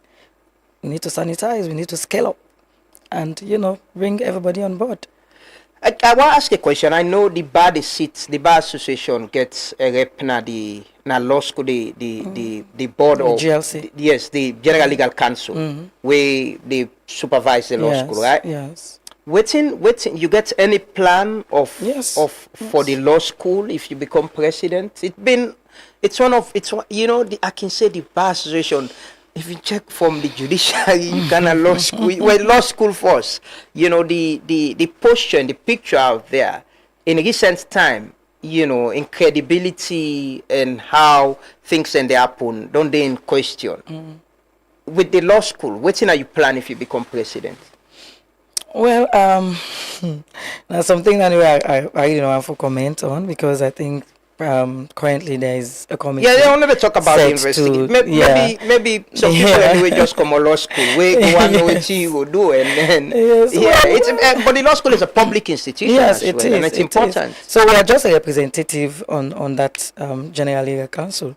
So it's not as if the Bar Association is going to make an informed, unilateral decision for the GLC. So the GLC is it's a membership of different people from different facets of society. So for me, I guess if we have a representative on the GLC, I guess one of the things I will advocate for is to ensure that we sanitize the profession. So that's one of the things. How? Well, there's certain things you put in place. Like quitting, so. Well, now we get a lot of intake of lawyers, so and we really get know the kind of people we want in our profession. So the GLC, no, not for reduce, by the way, but we need the good ones. We don't need bad lawyers. But how do you identify? You think the intake is too much, or the process of taking people? Well, I think the process has to be sanitized. We need more lawyers. So we are on GLC not to make unilateral decisions, but to assist the GLC in regulating the profession.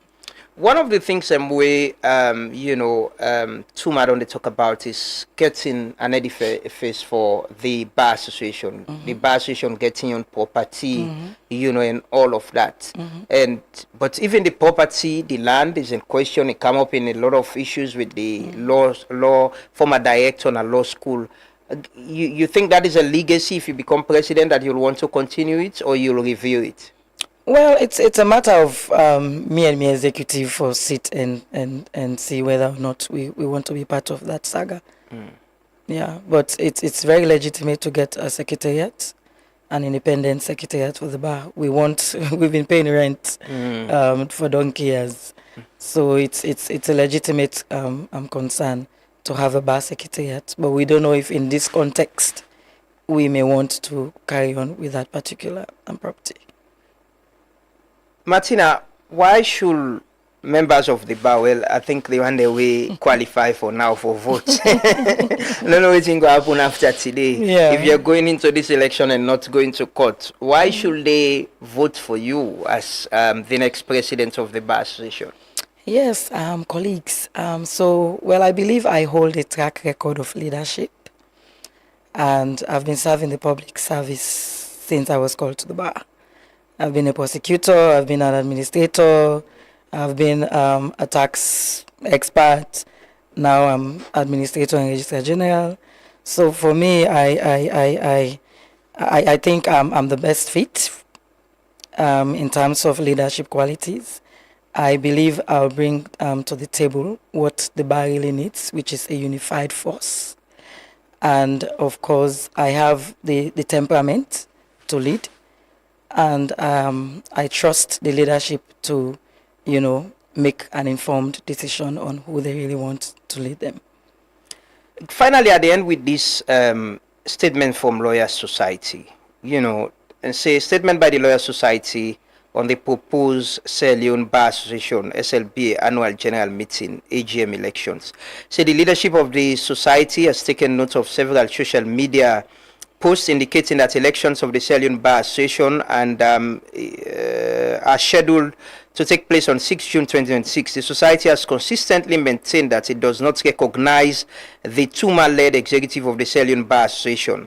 In light of the foregoing, the society neither endorses nor approves the conduct of any electoral process under the executive, whose mandate remains the subject of judicial determination.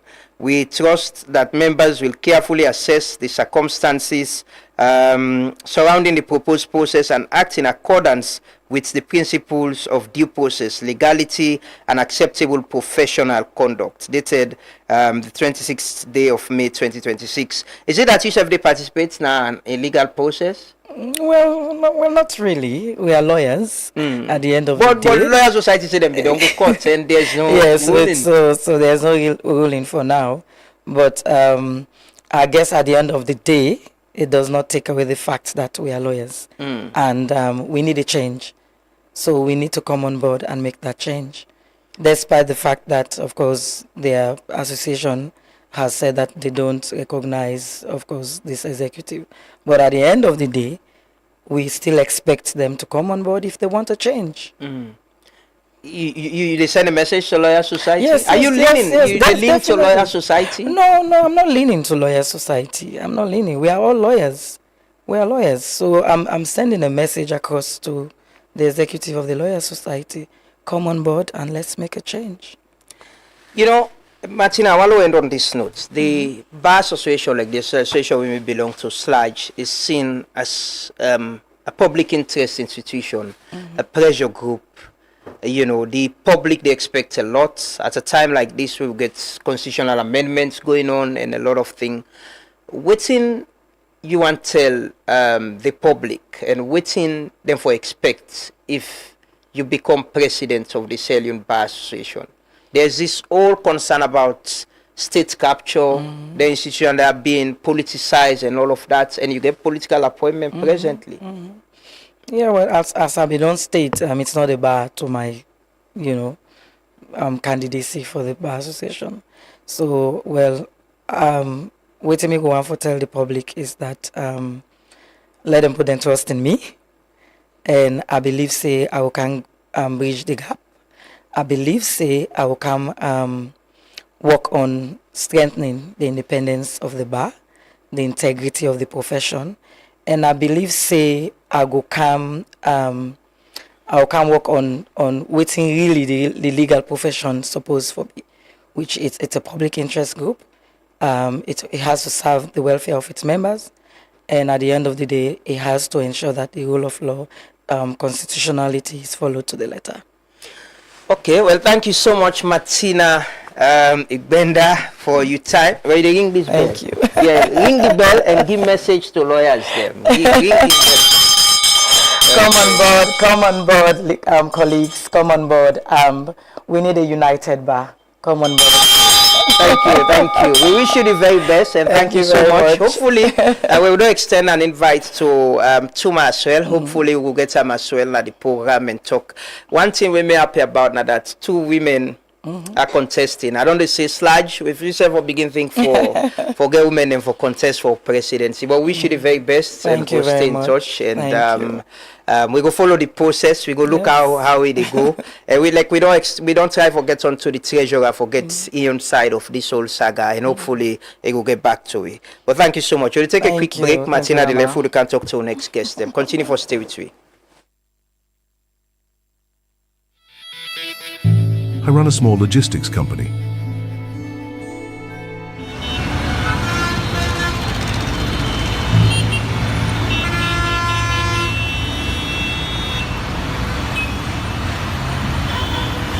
Every cent counts. I didn't think I needed a fuel card until I got the Cornex fuel card. Now, I track exactly how much fuel my fleet uses, in real time. And when my wife or kids need fuel, no cash, no stress. It's safe, accepted nationwide, and I control how much goes on each card. At the end of the month, I see the savings. Real savings. Cornex Fuel Card. I didn't know I needed it. Now, I can't run my business or family without it. Fuel smart. Live smart. Visit any Cornex filling station to sign off, or any Cornex office to get your card.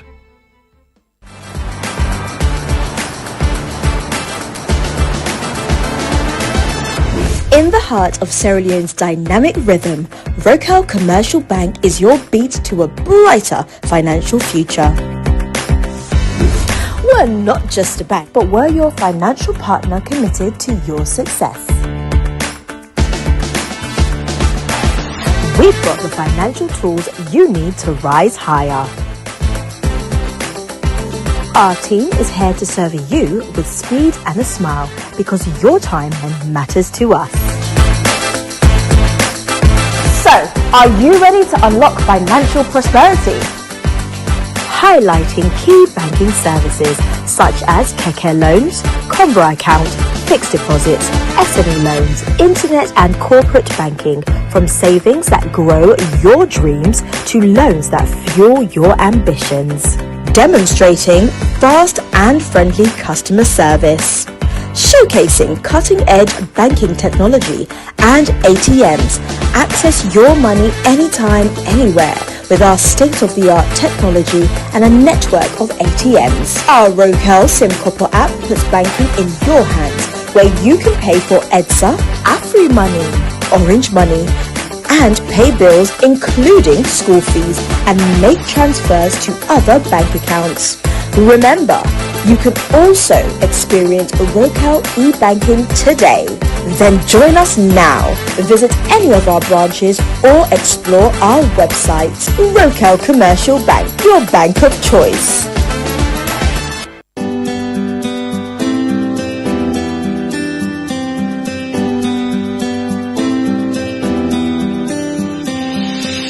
At Farmos, freshness isn't just a promise, it's our way of life. From raw and smoked catfish to kanya peppers, beni, rice and gari kanya and natai, from premium crayfish, ogiri and fufu to smoked chicken, fresh eggs from the farm to the fridge, country chicken and garden fresh vegetables. Try our habanero pepper, gari, hot pepper sauce, pure honey and so much more. All locally produced, organically grown, harvested fresh every day and hygienically processed. A fresher taste, healthier foods, stronger communities. Farmos, fresh from our farms to your home.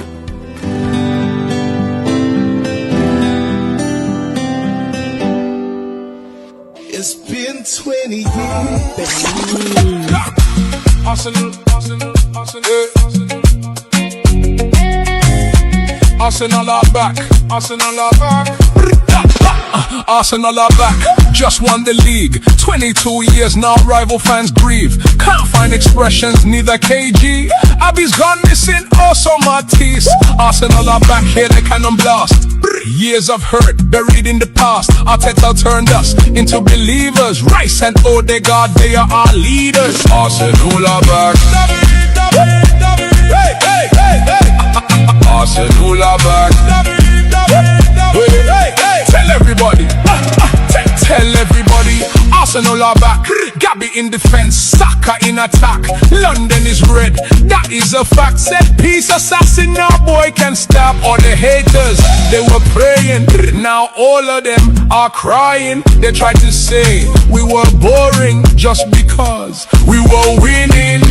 Arsenal are back, say it with chest. 22 years, back to the best. Champagne flowing, red smoke skies. Now it's our turn to terrorize. Arsenal are back, trophy in the air.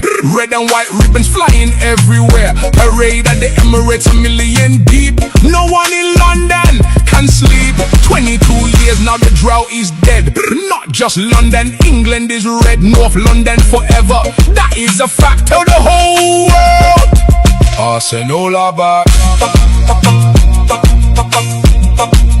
Arsenal back.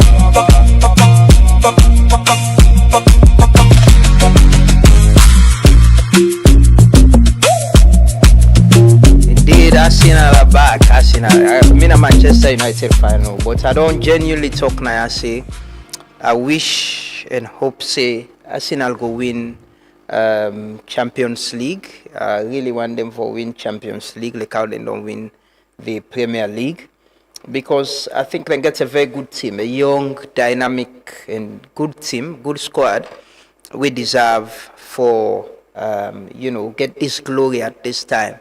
Maybe it will take them other 30 years again, because by next season Manchester United will be ready for win the Premier League, the Champions League, and all the other cups, the FA Cup, the Carling Cup and all. So at least let me brother they celebrate. And regards to my man Lawal, na the UK fees as well. Minx as he still the UK they celebrate.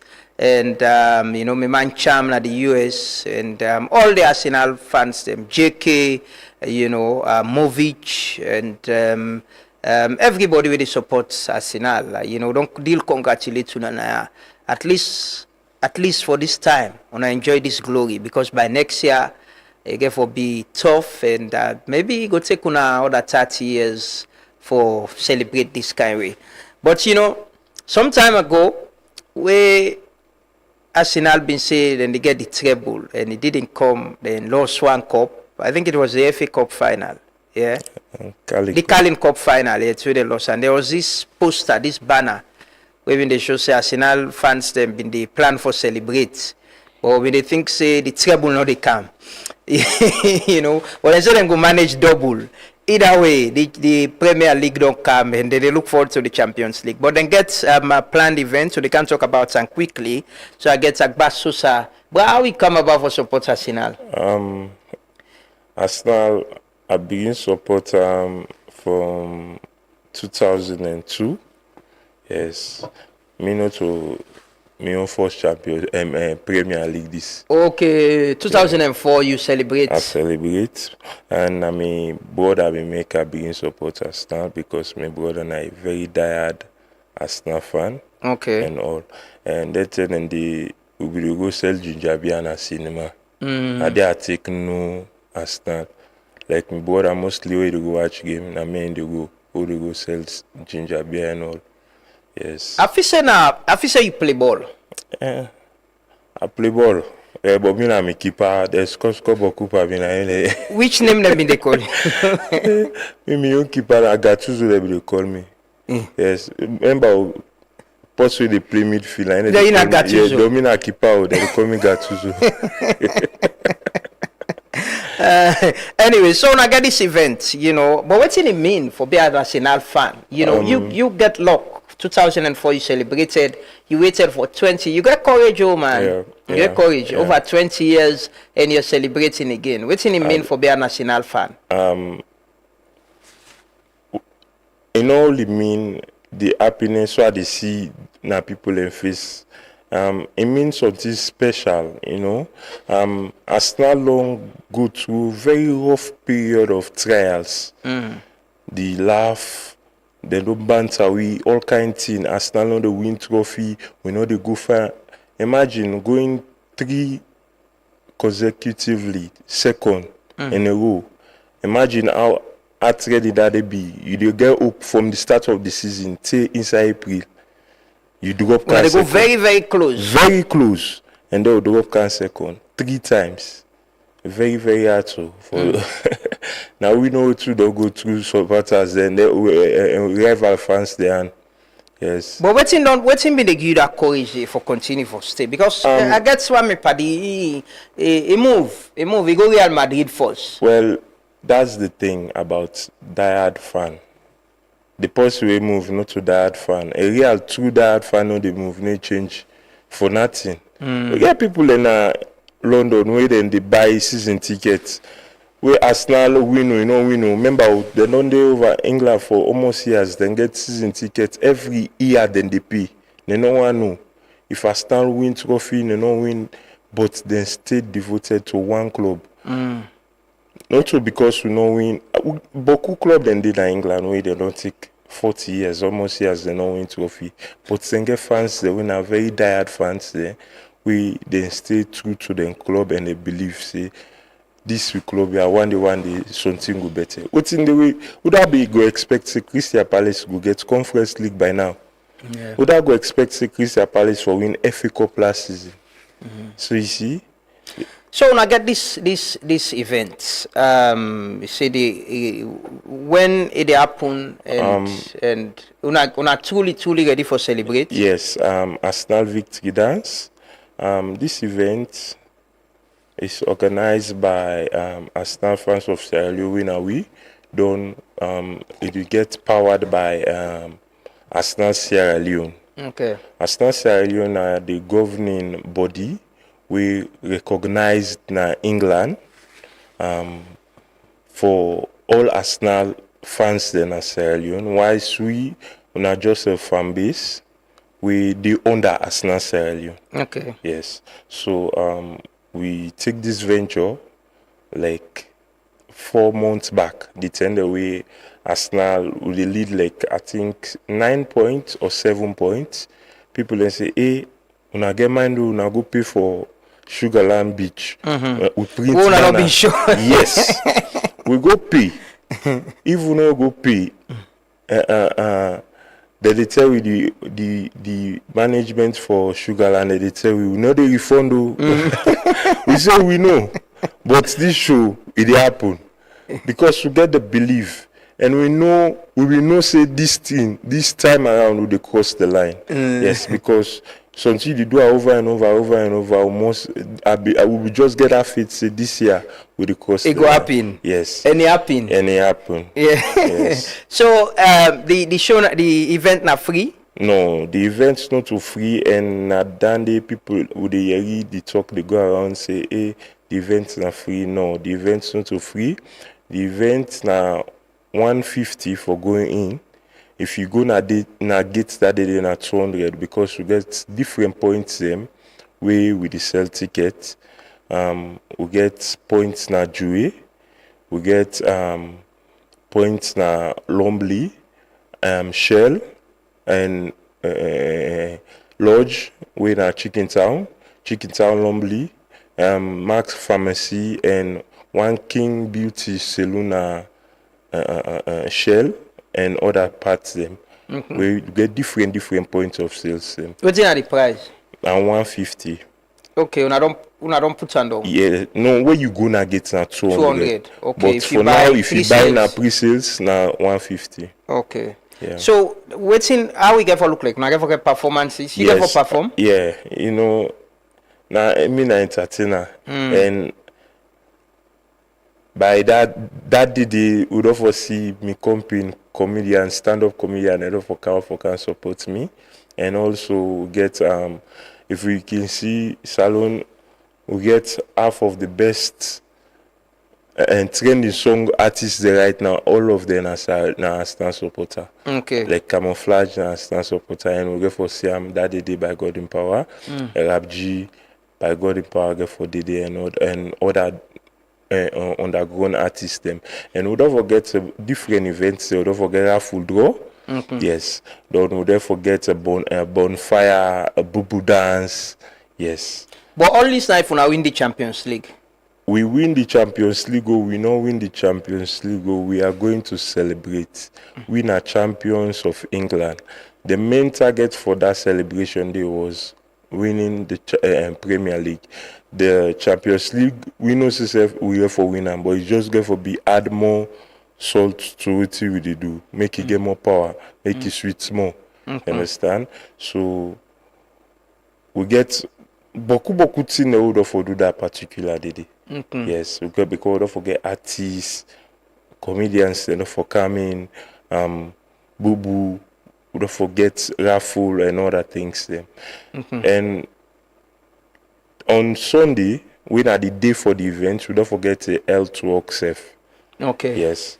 Una they work first before the event in the yes. evening. We do them in the morning. Okay. we dey start. And don't over celebrate this win. Yeah, the first health talk we don't do we na from Aja Fatmata, we na the eastern branch. Then take her from Aja Fatmata can up gone. Now one can now na western. So the western we take her from Aberdeen Road.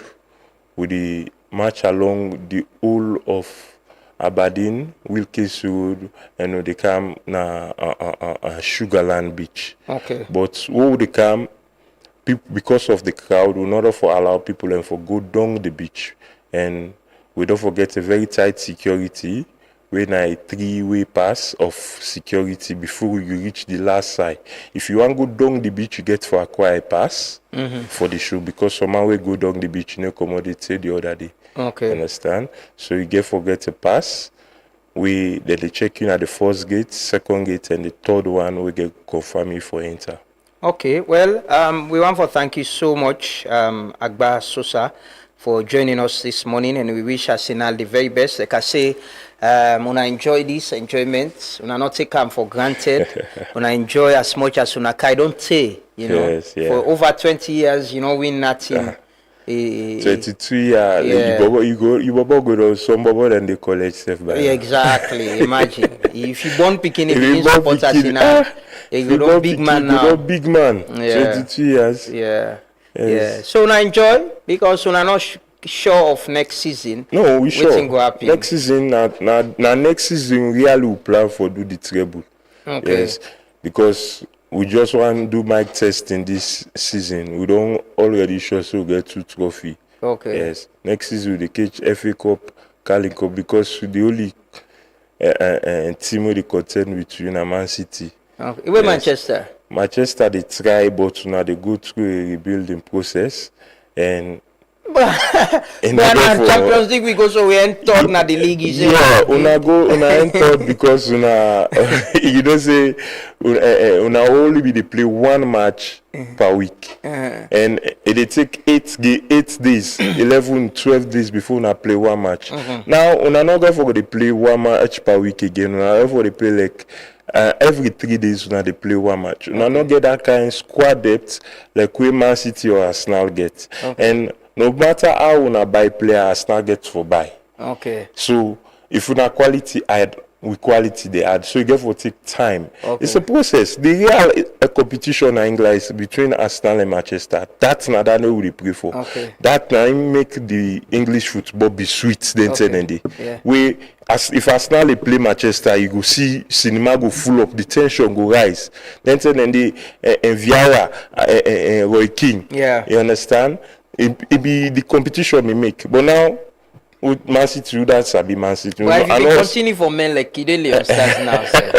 You not try. Look all the struggle for keeper. Yeah. Leone Stars get for play some friendlies next month. Na Southern Arena in Liberia. Okay. Yeah, but thank you so much, Agba Sosa. I will remind you at the end of next season. Bye, I will call you and say bye. I've been telling you say this not a long celebration. Manchester they win the next Champions League. They win Premier League. We win Carling Cup. We win FA Cup. You know, just you mark and down. Okay, we go be there. We go there for congratulate una if una winner, and I pray say una self go there for congratulate we if. No, forget not to if. We not to if. Not to if. I send special regards to me, bra. Bank of Arsenal. You know, na celebrate, bra, but na short live. You know, na just this few months. By next season, we'll take in over again. Thank you so much. We'll take a quick break. We can talk to our next guest. Continue for stay with me. Okay. 20 years. Arsenal, Arsenal are back. Arsenal are back. Arsenal are back, just won the league. 22 years now, rival fans grieve. Can't find expressions, neither KG. Abby's gone missing, also Matisse. Arsenal are back, here they cannon blast. Years of hurt, buried in the past. Arteta turned us into believers. Rice and Odegaard, they are our leaders. Arsenal are back. Hey, hey, hey, hey. Arsenal are back. Hey, hey, hey. Tell everybody. Tell everybody. Arsenal. I run a small logistics company.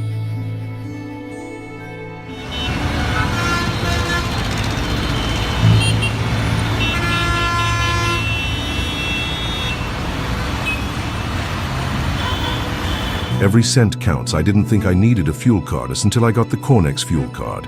Now, I track exactly how much fuel my fleet uses, in real time. And when my wife or kids need fuel, no cash, no stress.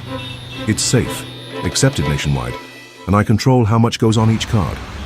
At the end of the month, I see the savings. Real savings. Cornex fuel card. I didn't know I needed it. Now, I can't run my business or family without it.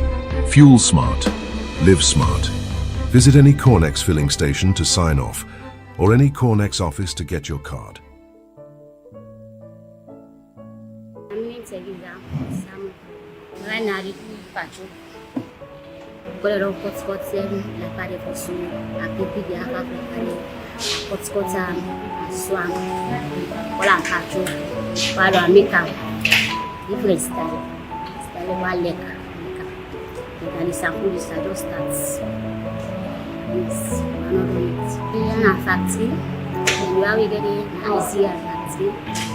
And the place is so comfortable for me to work now. I'm glad so much for working.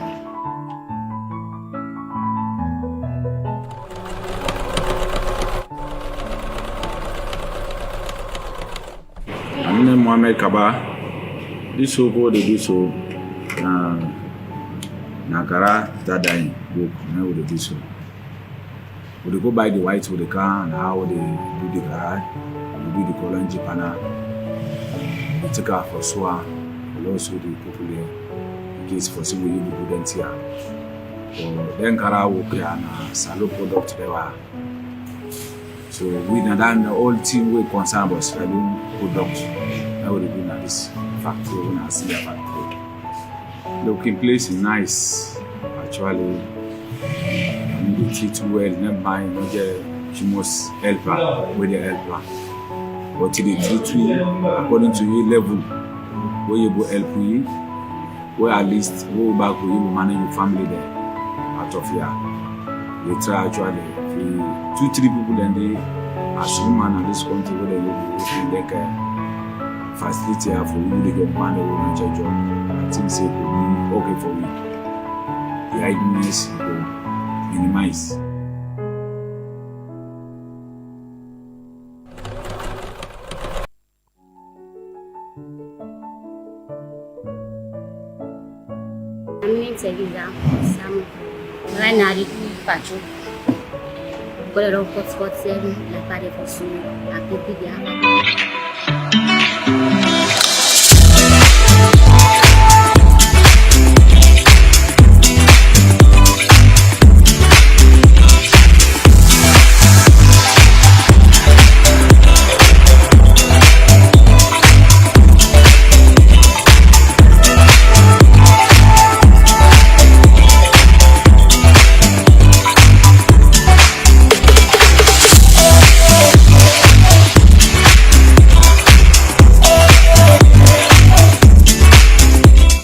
On behalf of Team Isilia and myself, I'd like to say a very, very big thank you to Sierra Leone Commercial Bank, to the board, management, and staff of Sierra Leone Commercial Bank. Thank you for trusting us to design and produce your 50th anniversary uniform.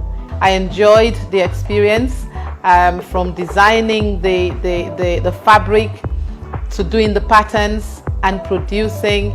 It has been a joy, and thank you so much. I hope other institutions can follow suit. We need businesses like Sierra Leone Commercial Bank to keep us in operation. Again, thank you, Sierra Leone Commercial Bank, for your trust and for the confidence that you had in myself and my team to produce your 50th anniversary uniform. This is a proud moment for Team Isilia and myself. Thank you. Well, welcome back. This is the Truth Morning Devotion on Truth FM 103.9. We broadcast live from our studios na Ilcott na Freetown. We're on Facebook, YouTube, and TikTok, and we partner radio stations them across the country. We can look at around the creative industry, and it's a growing space. And most times I don't talk about how there's a World Bank report where actually they show say outside the industry they right now as it is, they create jobs, they put money in our people in pockets, and if we do better and formalize them, it gets huge potential. So this morning for Can't Talk, you just watch a video of my Satuari scene of Isilia, and you know, if you don't hear about creative hub, and apart from fashion, but a hub, a space where young people in the meet and you know, express themselves in different ways, creative ways. You know, I started on the lead that, and I get an idea this morning where they don't spend a decade actually in building, waiting on a CISO. You know, and it means a lot. We've been just to talk about the challenges in running business, the overhead cost and a lot of things. But for 10 years, running a business, creating jobs for people and producing for people as well, it means a lot. Good morning, Aisatu, and welcome. Good morning, my brother. Thanks. So happy to be here. Yeah, thank you. Thank you. Thanks for joining us this morning. I also get with me Kate Contis, where they represent Soundwave Creative. And recently, there is a research document where they look at the creative industry and the sector generally. And, you know, it explained the opportunities, the challenges, and what's in need for be done. And I remember the last time I get Kate now, we talked lengthily about the potential and what's in need for be done for ensure, say, young people reach them potential, but also copyright issues, how then they benefit from what they do, and how people are not going to just see the creative industry as a passive something, but something where they create jobs, provide livelihood, and help with economic growth. Good morning, Kate, and welcome. Good morning. Thank you for having me. And I like that we're having this continuing conversation over time. Yeah. And of course with ISA too this morning. Yes. It's important, and continued awareness. Because when you check the creative industry, I've been there na breach the High Commissioner in residence, you know, during the celebration. You know, see me no more. Yeah, I went and I see the number of people who I see, young people, we do the runway, but young people we go for just go watch and celebrate. You know, the age, different people, you know, from society. But how much has it been, Aisatu, you know, been in this for 10 years?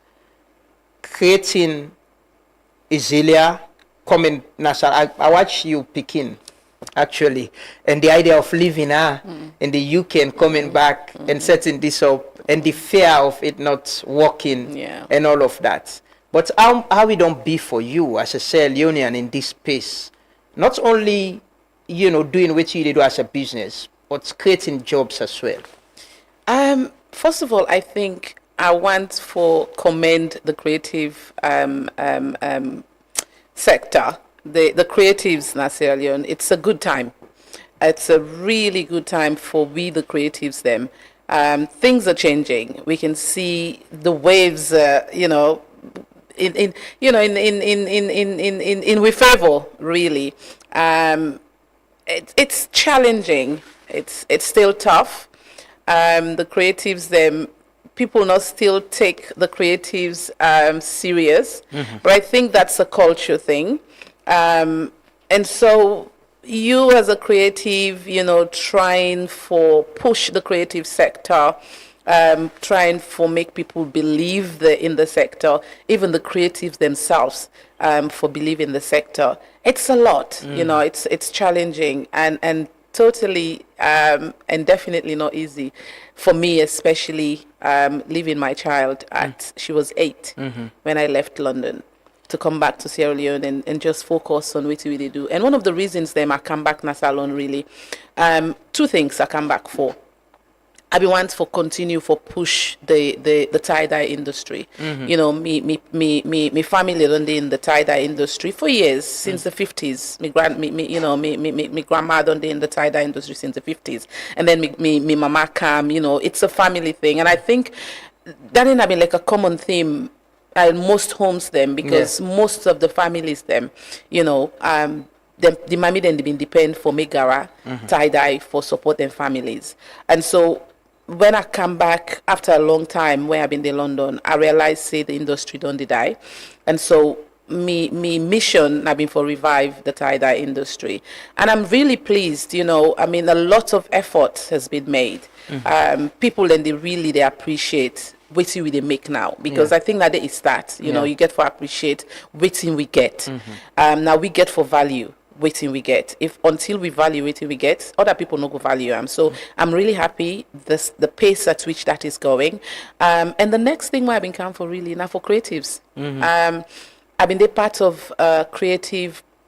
There's something called it's like a hub. In Essex, Usai I've been there, and where I start Isilia, I become part of this hub where now we start that creative space there, and I saw what that did in like the borough, the backing and Dagenham borough. I've been fortunate for get a space now the shopping center, and we have been one of the first business then where they use for start the creative hub na the borough, and in 2 years the jobs we create, the livelihood na the borough, it gentrified the whole area. And so I realized there's so much we can do. I can't salon and not see anything like that. And so I thought, what, it'd be tough, but let us try. And where I come, we start Isilia. We launch Isilia, the showroom, in a small kind of studio. Slowly we get into the factory space, and then the factory kind of birth creative hub. It's been tough, and it's still tough. But like I say, it's a good time. It's a good time. It's a good time What's for in creatives. the opportunities presently? A lot of people are in this space now. A lot of people in the create. A lot of people they organize events. A lot of young people. I don't go few Fridays at Creative Hub, and I don't see. I don't imagine the vibe. The young people the way they look forward to what happening this next Friday at the end of the month.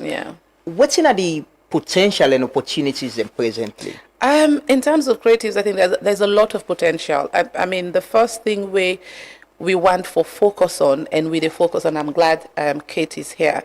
We've been working on, just creating, first of all, working on this IP, this whole IP protection thing, working on forming a CMO, because we get for be organized. First of all, if we're not organized, then they're not going to take we serious. There are lots of opportunities in the fashion industry. There are lots of opportunities in music. There are lots of opportunities with art. Recently, I think it was last month, Hawa and a group of Sierra Leone, and they exhibit for the first time at Venice. So, there are lots of opportunities for young people then, but until we organize we house, until we organize we self, we not go see the full potential. And so that's where we come in as Creative Hub. What we don't need guy for do now for make the creatives then realize. First of all, we provided the space where, creatives then go come. Like I can always say to people then, when I first think about Creative Hub, it was really just a space where creatives can meet, providing a safe space for them where they go meet like-minded creatives, then go exchange ideas, then go develop their ideas. And it very quickly, very, very quickly, because it was a space where young people let me know they yearn for. Before you know, we don't get a community of over 5,000 young people, and like you say, then they look forward every week, every month. We start with like the open mic, and they look forward to it. And so what we don't they do with open mic now for connect them with opportunities. Balanta is doing well because of the Sierra Leone Economic Diversification Project. We'll be able to revive Balanta. We support them, and the things that we struggle with Nasa alone. Now, like, performance spaces, the infrastructure, and so the small infrastructure within country, it better follow the support that they then, so that their space then they go, go support the young people there until we get the proper infrastructure. And so that's what Creative Hub has been doing. working with local creative centers, creative places where don't they exist, we kind of go support young creative there for develop waiting and get, for value, for put value in waiting and get. And the other thing we don't do now for formalize them, because the sector very informal, not the most informal sector, but it's the most, not the sector we also go contribute greatly to the economy. I mean, as it is, as informal as it is, when after the study where we also contribute to the World Bank study we talk about, the creative sector, they contribute 4.5% to the economy. That's huge. Huge, it is. That's huge. And when you consider, say, every corner of this country, you would find, for example, a tailor. You'd find someone who is making, their little craft. We are rich in creativity. Waiting the stop way for really get to the same place this way, play countries like Nigeria, countries like Ghana, because the government don't take them as a priority. So for me, I think whilst with the creatives, then they work in real little corners for kind of formalize, the business them, for kind of organize we space for create a CMO way for able a body way for cover, and kind of manage the things of the creatives. The government really need for make them a priority. Yeah, we can talk about, but I want to ask about capacity. It's important. I see Creative Hub, they do that as well. With workshops, trainings and all. Because if somebody, they do bid, they fix bid, and they just see them as something where I could sit on a corner no more and do and get small thing, and understand how for scale them up and add value per them and see them as a business, it's a challenge. Absolutely. How much will they help with capacity, with then creative people there? We do a lot of training, both supported training by development partners and pro bono training where NAMI as the CEO, they fund that. But in a space where I can say if you are creative and they do business, you did do something with your hand, you did do something creative. No, it's a space for you for come. Whatever you did do within the creative sector, we go help you for formalize your business. You no need for worry about for going corporate affairs. We take all that load day off you, formalize your business, but also help you for understand what it mean for formalize, right? But we also they help you. I mean, one of the things the way they creative way business them, particularly, I mean, in general, they struggle with now for maintain them books. So the most simplest thing where you feel say they had money and the profit. They had money and the profit, right? So what we did do it, we focus on our Creative Hub now for make you able for understand first what you they make. Waiting they come into your business and waiting they go out of your business because you get for understand Nane. So we focus now for really help the creative business then, whether you're formal, meaning say you register, or you informal, you don't get no registration, you just they do them on the side as a side hustle. We did do capacity building, we did do business development. And when we say business development, I want to break them down to points where the layman go understand. Now the point where you come, we see your books, we see what you they take. Something that they don't even get books, right? They all day at the aid. So the guy forgets what's in your aid into a system for help you for understand what's in your business they make, what you they spend by your business every day, also potential day for your business for grow. Because when you come, we go look at your business, we assess your business, we see, okay, now you they make money, now you they make loss, or now this go make you make more money. And so that's what we're helping. And so far we have worked with over 1,200 businesses. Formally, business the way they pay for, we either partners pay for, like development partners like the World Bank, the EU, the UNDP, ILO. We've supported about 750 businesses on that in-kind program. Then they where you go come, we assess your business, we suicide your business day, and then help you for put plans for put systems for make your business grow.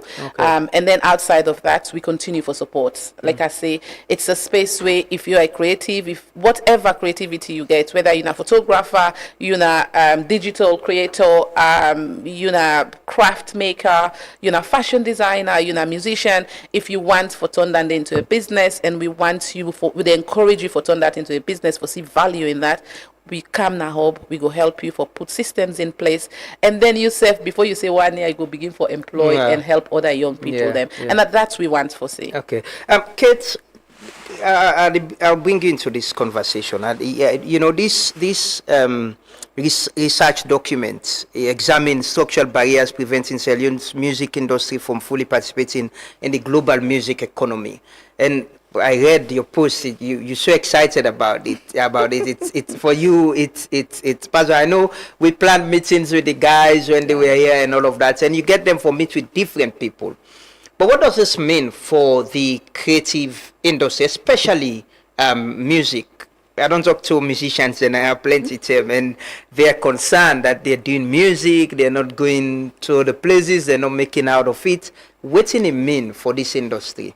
Yeah, so I think maybe the first starting point is just to imagine, for example, that you're a musician, right? I'm a musician. Let's say I just released a song.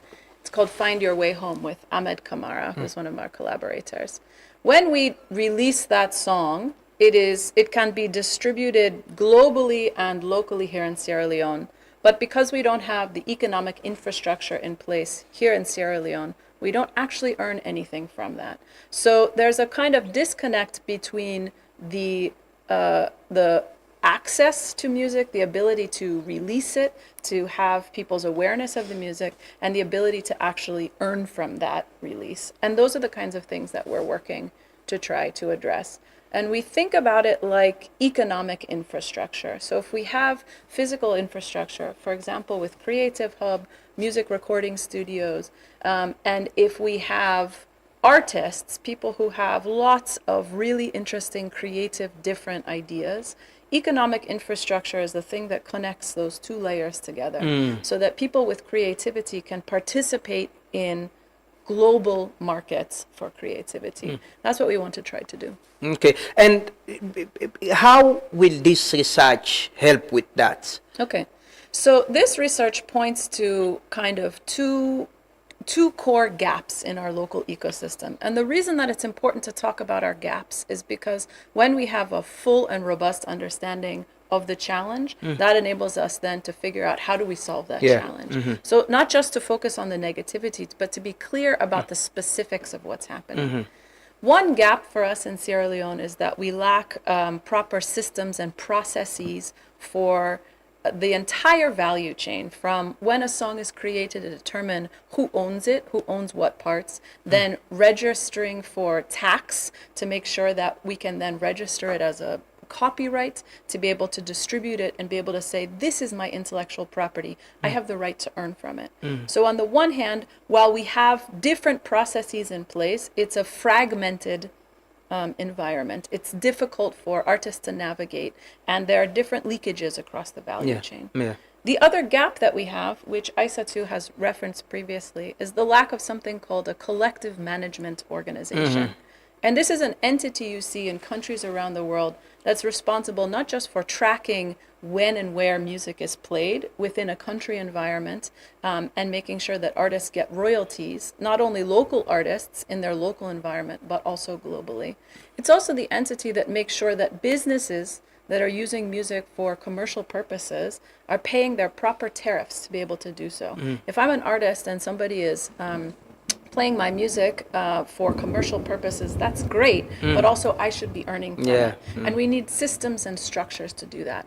So this research is important because it helps very granularly. I can very much nerd out about this topic. So if you see me going into a rabbit hole, pull me back out. But in specific terms, it talks about the sort of sub-gaps within those issues and how to address them. And how will it move from beyond just the complaint, the frustration, the artists not making money, to addressing these gaps as well? You know, we've identified them.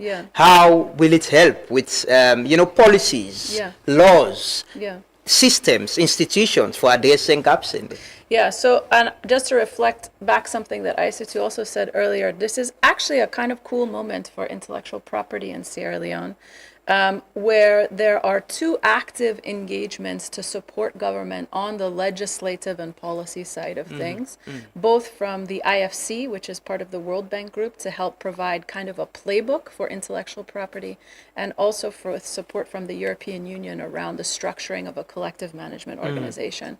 That capacity is really important because it provides technical expertise into the regulatory officials. Martina Egbenda was here on the show this morning. Her office oversees intellectual property in the country to be able to provide directions at that national level.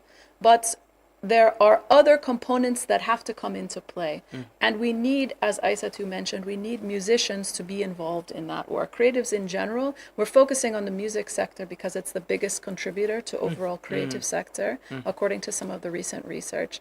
And for me, because I'm a musician, that's what we know. So we need them to be involved, but we also need technical systems and financial systems. In order to track where and how music is played, you need systems for doing that. In order to have a place for people to register and say, this is my work, this is who I did it with, here's the ownership of it, let me register for tax, let me register for copyright, let me make sure it's distributed and also published properly. You need systems and institutions. So we want to try to actually build that level of infrastructure. So I read something on the report. It says, ultimately, this research matters because it refuses to romanticize creativity while ignoring economics. Yes. How can that be better explained?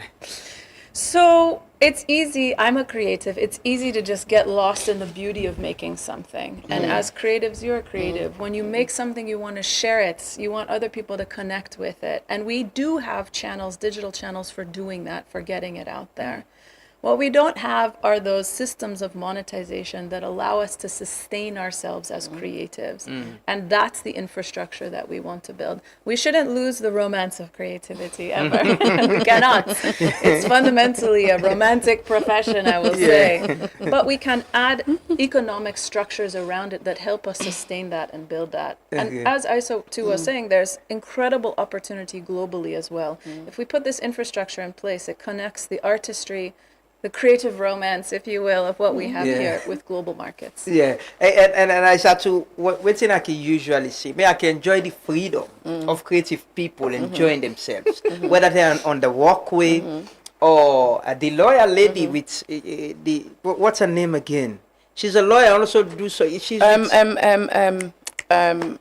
God. Iyabode.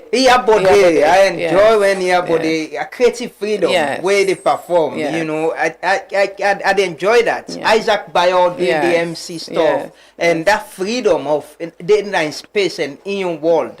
You know, how do we build that, and how do we get people for understand? Say, this is something that is like Kate they say, not something where people can make millions from. Not just the romantic part of it, but it's an industry where if we invest in, we can actually create millionaires from. Absolutely. And you know, just like Kate said, I like the romanticizing bit. Mickey always say the creative should be a creative. You know, what we need to do as a country, as a system, you know, as a hub, is build the ecosystem around the creative to allow the creative to be a creative, right? And what do I mean by that? Now, you cannot expect the musician to be the manager, to be the producer, right? Let us build systems. Let us build the ecosystem around them so that we have, you know, opportunities. We can create opportunities for the producer. So the musician can focus, the artist can focus on making music because that is what they know, right? So if we have systems where the creative can be a creative, the fashion designer, for example, you know, not all fashion designers can do everything, but when they're a fashion designer, when you meet a fashion designer, that's, I mean, the Stella McCartney of this world, right? They're not the accountants, the managers, the business development people. There are systems around them. So this is where we come in, right? We encourage the creatives to be creatives. Create, you know, just create. And let us have the system that can support you. You know, that can make you focus on what you're creating. And then the people who can then manage these different things for you. If the system is in place, then you can have people, because if you get a CMO, You have where money you can generate revenue. You can have, you know, a team of people around you. Say you manager, you producer, or you business development person. Where means say you can focus on doing what you do as a creative, and the other team, you know, the engine. So you need an engine around you that can run this engine for you, and then they put you, you know, on that pedestal and just focus on what you do as a creative. And I think that's what's missing here. Yes, and let me look at that now. You're talking about the informal sector presently as it is, but still they contribute to the economy. Absolutely. They create job. I dey imagine one great artist, how many people they get there now? We go designing clothes, we go the sound producer, the DJ and all of that. But how do we formalize this sector? We did a study with the World Bank, part of this report. We did something called Creatify, now the first pilot program for creatives in country, and it focused on female business there, and especially addressing just what you say. So you know, so we kind of put different players in the room. We form an ecosystem. So you get the musician, you get the fashion designer, you get the digital producer, you get the photographer, videographer in one space. And we did a 3 to 6 months study of what they do. Now, bringing all of these people together, you've created a small, you know, ecosystem where the musician, they produce, you know, release a music, it need outfit, you need an outfit, right? You need a photographer for doing video. You need you know, all the different players, the digital person. You need a DJ, right? You need a digital person for doing graphic. You need a makeup person. So we brought all of these people in one space and then worked with them. And what do we do? They all support each other. And you find out, say, even the fashion designer putting something on the runway need all the different people in the room. And if this small study can show, say, if we bring them people there, create this kind of system, then go provide jobs for each other. They provide support for each other. But then go provide, you know, employment and empowerment to young people then, because most of these people are all young people. But now because it's not organized, you know, so everybody they do their own small thing. And it's okay because they're not being sabi, you know, and that's what we've used to for the donkey years, right? So now when we did try for formalize and make people and take we serious, we want for make sure, say, all of this is done in a formal way where A, then go get help from each other, but B, they will be registered and be recognized as contributors to the economy, and C, then they empower each other. So we they do all of them small thing, so, and hopefully, like I say, it's an interesting time. What could be the government's own contribution to this and involvement? Lamrana, I am so happy that you asked this question. I think, you know, just traveling around the continent. I just came back from Nairobi, attending a creative economy conference. And when you see the different countries, players we've been doing at that conference day, the difference where we get, the thing where they make, one of the things then we make with creative sector hasn't moved is that government hasn't taken it as a priority. And until government make them a priority, see them as a sector where really they contribute, where get power, you know, for contribute to the economy, then make them as a priority. I don't talk to people from AFDB. I don't talk to people from different financial institutions where they work with country, where they provide support to country. But until we country, World Bank, right? Until we country as a government, then take the creative sector seriously, make them a priority. When they put the I don't want to say bigger paper, right? When they put them the policies and put them the whatever it is, then yearly things, present them to people like World Bank, IMF, AFDB. Let them make them a priority. Let it be part of waiting and they ask for. They ask because there's money out there. But if government doesn't make it a priority, if government not ask, you know, there's money. Nigeria, they get a huge chunk of support, but because the government make them a priority, they have a bank of industry where it basically they support. They support small businesses, but the creative, they make the creative as a priority, and so there's money coming in because government has made it a priority. they're giving monies that some of them are grant and some of them na loan. If government they take loan for agriculture and other sectors, Yeah. why would you not believe in the creatives? And this is this is the year of culture and the creativity, right? yeah. But I haven't seen anything from government that says, okay, well, this is the year of culture and creativity. We're creating, like a financial product. Yeah. Simple start with Access financial to funds. access to funds Yeah, where the young, creative, we able the same access to funds when they create, for agriculture projects. The same access to funds when they create for other industry, other sectors. You can create, if you make this year as a year of creativity and culture, let it not just be word of mouth. You cannot just be singing it's a year of creativity and culture and not done something that can really create an impact to the creative sector. And funds and access to funds is very, very important. You cannot, we not get any fund where you say this one now for creatives them, right? If the grant the way they come, small grants, the creatives they need that. But you have businesses, you have creative business. So make you always say, I'm not a fan of grant all the way, right? But we can create a product where some of them are grants, some of them are repayment. But if you have a product that says, okay, well, like a single digit loan, you have businesses through the Sierra Leone Economic Diversification Project. We have worked with creative businesses that are ready for investment, but they cannot go take a loan that is 22% interest. Begin worry for payback. And then you have businesses that are ready to grow. If you give them one single percent digit loan, then go manage them. But you also get business that we need just a small push when they need the grant, right? So there are different things governments can do. For me, waiting at it guy for it is how we can get a creative fund, whether that's big grants. Me and Kate, we don't talk about this for I think 2-3 years now. We've been talking about this, and for me, that's what I would like to see. Government get for coming. Private sector get for coming. It's how we can rally around the private sectors. We believe in the creative sector, raise some money from private sector, and then get government for believe for sure we say yes.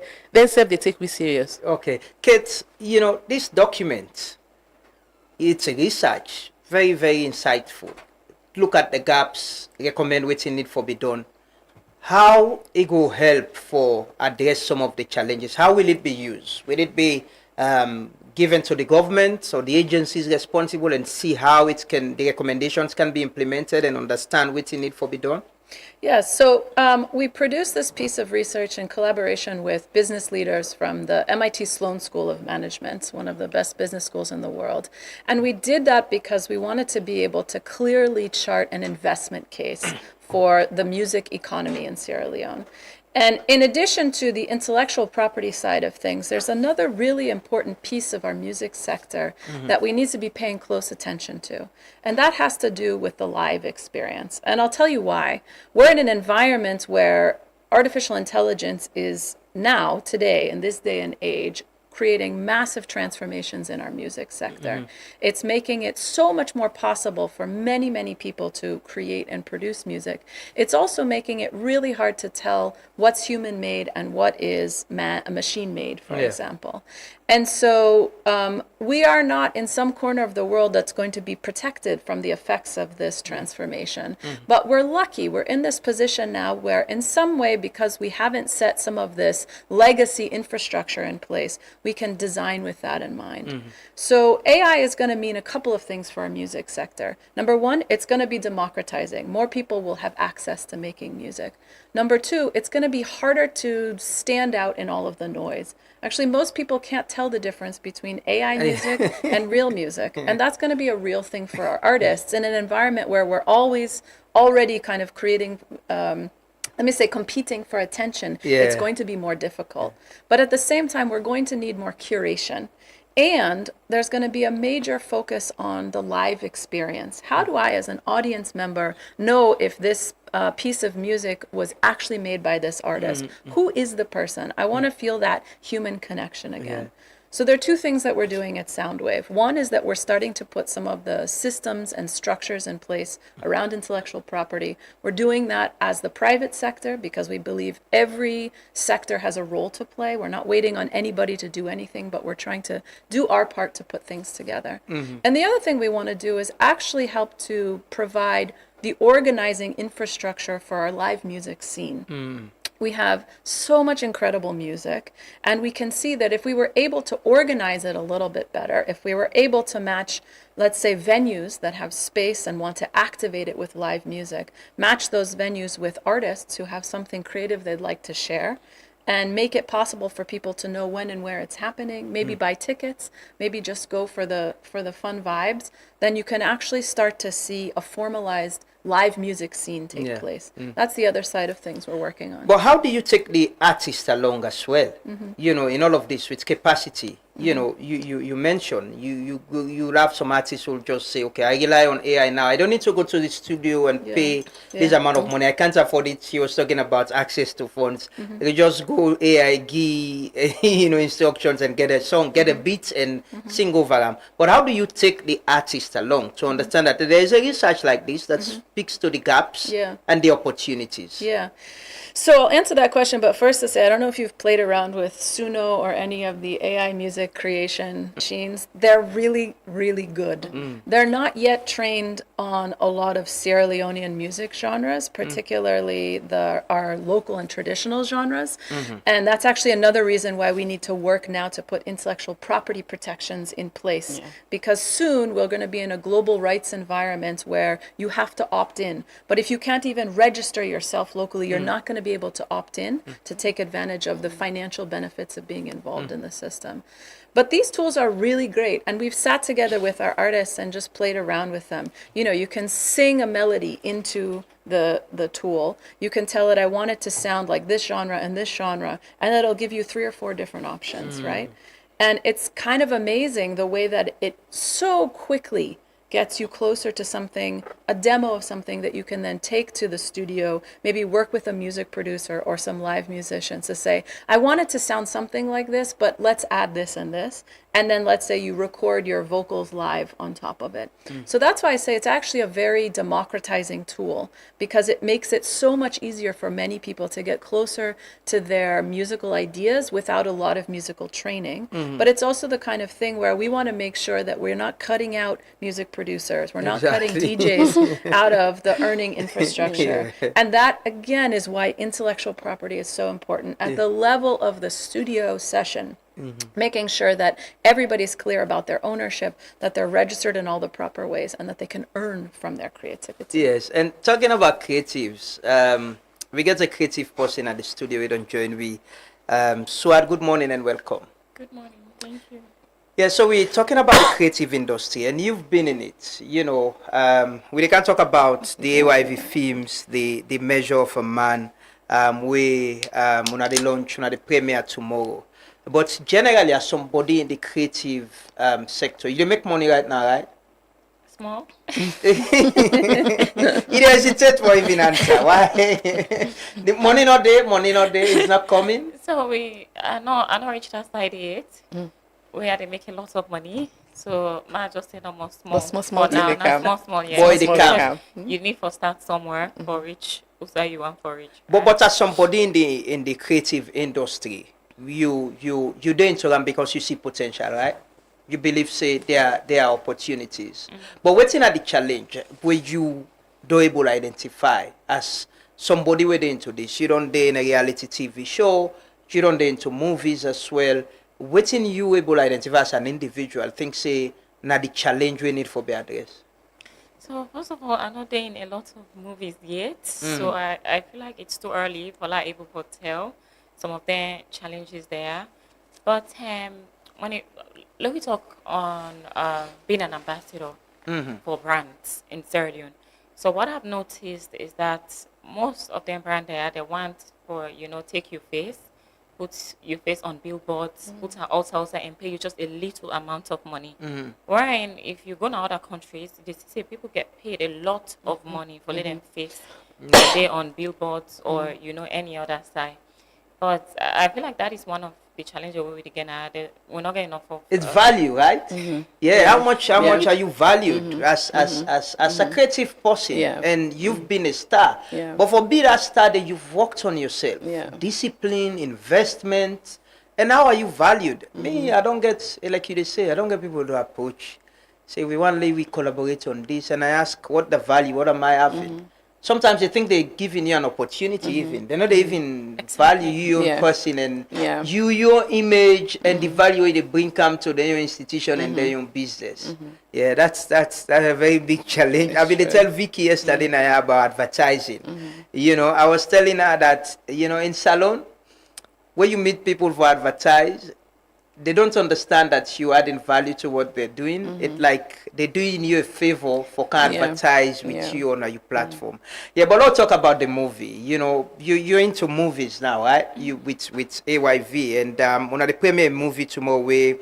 Now the measure of a man. Waiting there, but I not watch the trailer. It's waiting actually there. But Phoebe not send it to me. I don't ask him, but he not send it. I don't believe. Yeah. But first of all, I want to start with the title, The Measure of a Man. For me personally, I believe if you measure a man not by the amount of wealth or money we then get, but other than be. When it comes to their personality, how they respect people, how. So you're measuring a man, actually? Every woman is measuring a man. It's good to know. Every woman, they measure a man. It's just that most women they want something different. Maybe I like somebody who get a lot of money, flashy cars, somebody where they go to a club and stuff, and then you get other women who want somebody who interested in investing in the future and stuff. So this movie, short background, so not just a character called Nana, when the woman, and then you get two man them. The one, a very serious, hardworking, and serious in the sense it focus on the future and it invest wisely. And you get the other one, just wants to have fun, they go club, and they give gift, and he'll say money now, all So I advise you for watch the trailer, but I feel like this movie very important for people in their 20s, like we were inside we early 20s, make we watch, because this age where we feel like say the important things and our money, flashy things, going to the club, buying expensive clothes, wigs. But if you grow older, you realize that you just want stability, you want peace, you just want somebody, even if you're not able to give the whole world, somebody who is thoughtful, who is able to come through for you, who is able to invest in you for make you rich, also you want for rich, somebody who is able to help you secure your future. So make people watch this. So which role you play in this movie? I played the character Nana. Who Nana? So Nana is a young, beautiful lady where a mama no dey, but he grew up with him papa and his auntie. She's a career woman. Nana is somebody where papa teach how for make wise decision when it come to life and then our relationship to be specific. So Nana not the person at the movie where at the end of the day we not like money. No, he like money, but Nana like money, but Nana wants peace, Nana wants respect, Nana wants somebody we value him. Okay, and that now you. Yeah. So you between the two characters, the person will make the right decision. Yeah. So okay, but what's in this mean for you? As an individual, I see recently you've been to Nigeria, right? Yeah. It was on another movie, right? Is it a new path you taking, getting into movie full time? Yes. So this is something I've actually wanted to do since I come up. I always say, I watch Nigerian movies and say, okay, Mr. I want to be actress one day. So for me, it means a lot. For me, this is not growth. Because the fact say things that we are dream of doing that they come to pass, it means I'm actually going somewhere. Okay. So we were talking about intellectual property. I'll come to you directly, Kate. And generally, I know it's something we've been talking about. She mentioned something that is very important. I've seen a lot of young people who come from reality TV shows. Their faces are all over, you know, maybe they're even featured in some TV commercials and stuff like that. But the knowledge, the understanding of intellectual property and how they could earn from this, in this space, this creative space, it's all because it's informal. People don't understand that this is my profession, I can benefit from it. How do we get it to work better so people can earn from seeing her on a billboard? If I see her on a product now, I want to go and buy or try it, you know, or patronize because I like her or someone else. How do we get that formalized so that they can earn from it? Yeah. I think that the first step is just awareness and understanding. Like I said, it's kind of a complicated thing. And so I think if we can find ways to break it down and make it real, give an example of an actress or a fashion designer or a musician, really work from the perspective of the creator. What are they focused on? And then help them break it down into smaller bits. Okay, step 1 is doing this. Step 2 is doing this. Step 3. And try to provide processes that make it frictionless for them to do that. That's something that what we're trying to do with Soundwave is actually kind of be like a service provider in a way. Like, we'll help you figure out this whole long, complicated chain of things. Just, you know, have the intention and be along for the process. But we need to understand kind of why it's important in the long term. And I think we can give examples of, you know, artists who've been incredibly successful. When you look at them, as Aissatou was saying earlier, they've actually built a business around themselves.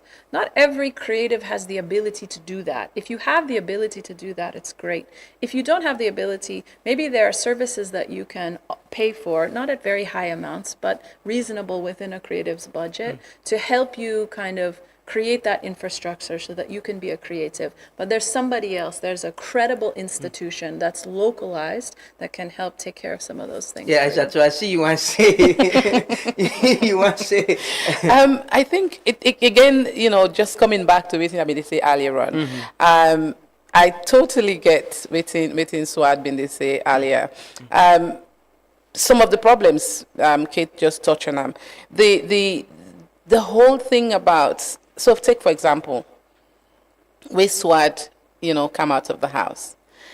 I don't know if you can get a team around them, but if you get a small team, and something in there, it's not even, it probably not cost you initially, right?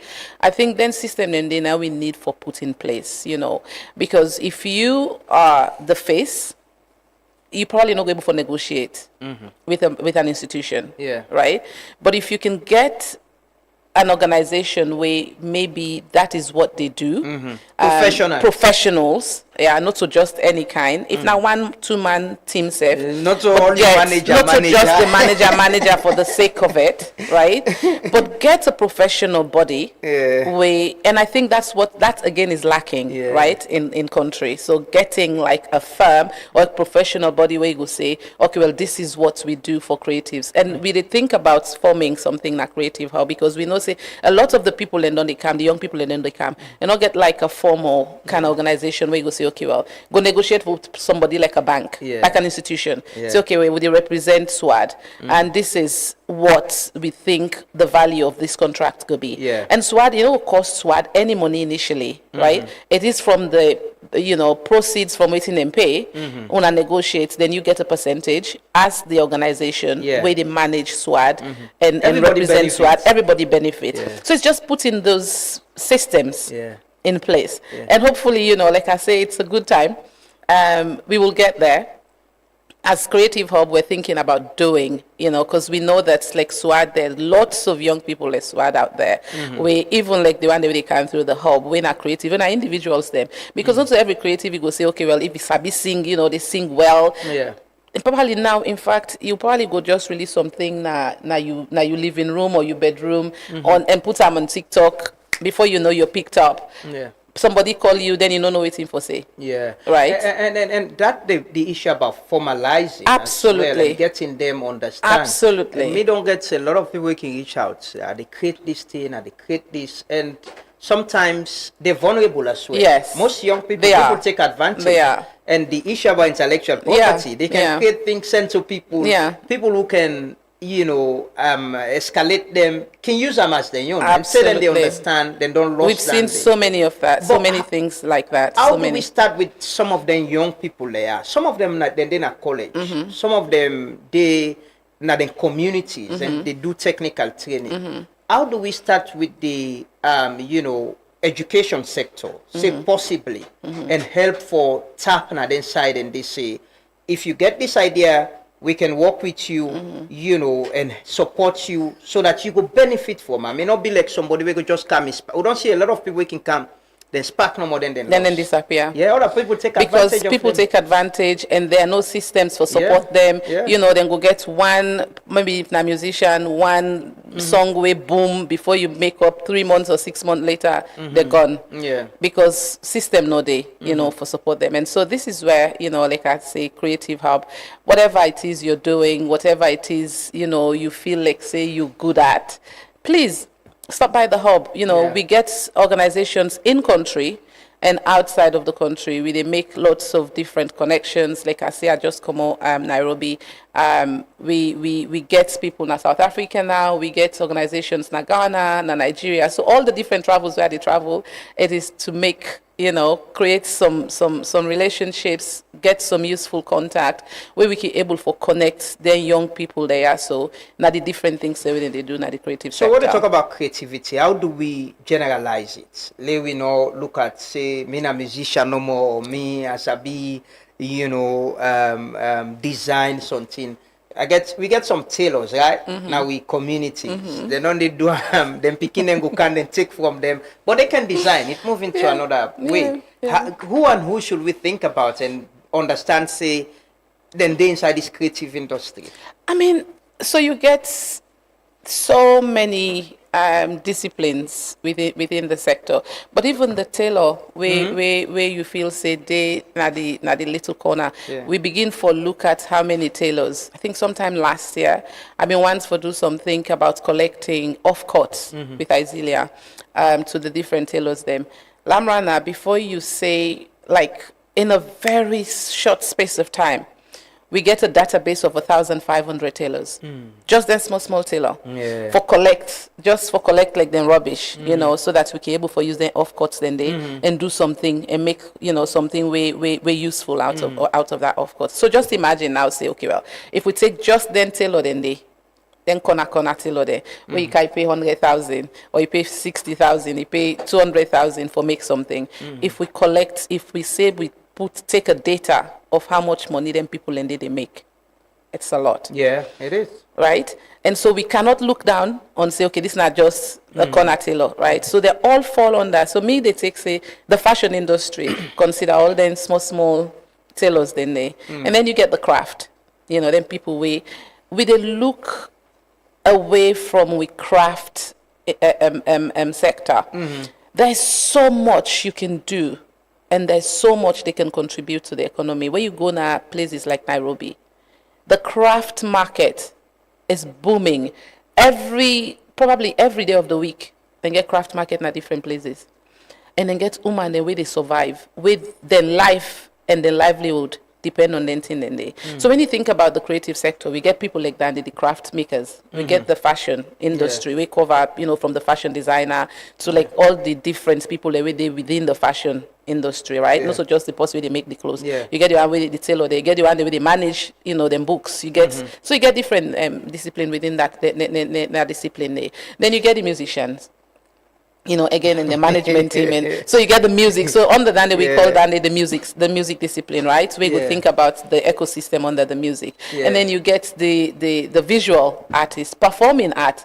Like the performing act as well, now a big sector in our country. Remember when they grow up back in the days? Like every week you get a play now town hall, then different places. Now was it Liberty Hall? Then call them Liberty right? Hall, and there were lots of people getting their livelihood from that. Let's bring that back.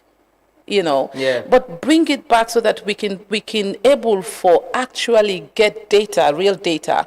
I think that's what's missing in terms of a lot of what they do, the data no day. Yeah. So with the work now, one of the things that we did try for do within the creative sector as well. So the different disciplines within the sector, we did try for organize them in terms of say forming an association. Okay. Right. So you get like the photographers get an association. So you get all the photographers into one association. You get the filmmakers into one association. But there's a lot of small group them. Small group them. And it's always a challenge. It's always a challenge. So we say, Yeah. you know, me on appeal to we the creatives, for people for take we serious, whether not governments, whether not private sector.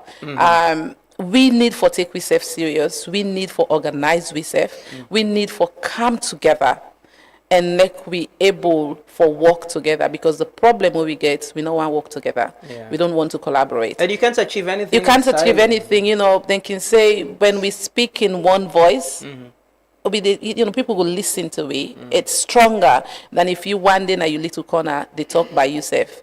So me appeal to the creative sector. As a sector, creatives, let us come together, work collaboratively, work with in one voice, so that people can take me serious. Yeah, I think that is important. But let's watch this trailer quick. The trailer of the movie. So as we know, advice you need to watch. Let's watch it quickly. Because the way a man handles a situation in the presence of the woman he wants to end up with helps to boost her confidence and gives her room to study his emotional capabilities, which eventually leads her to be comfortable. Oh my God. Are you okay? They love to travel around the world, they love gifts, and they love to have fun. Perfect match. You can see people, your color, your fair, he's fair. A proper sharp Gen Z for you. Dating two men at the same time, and you can't make a decision about it, that's so irresponsible. I think there's another man in the picture trying to make her as a woman. I don't want to ever see Timmy in this house. I need to rest. I need to freshen up. He's my father. Are you some dull son? Big point of correction. I've never dated two men at the same time. When your heart finds love with someone, you do not need any seer to tell you.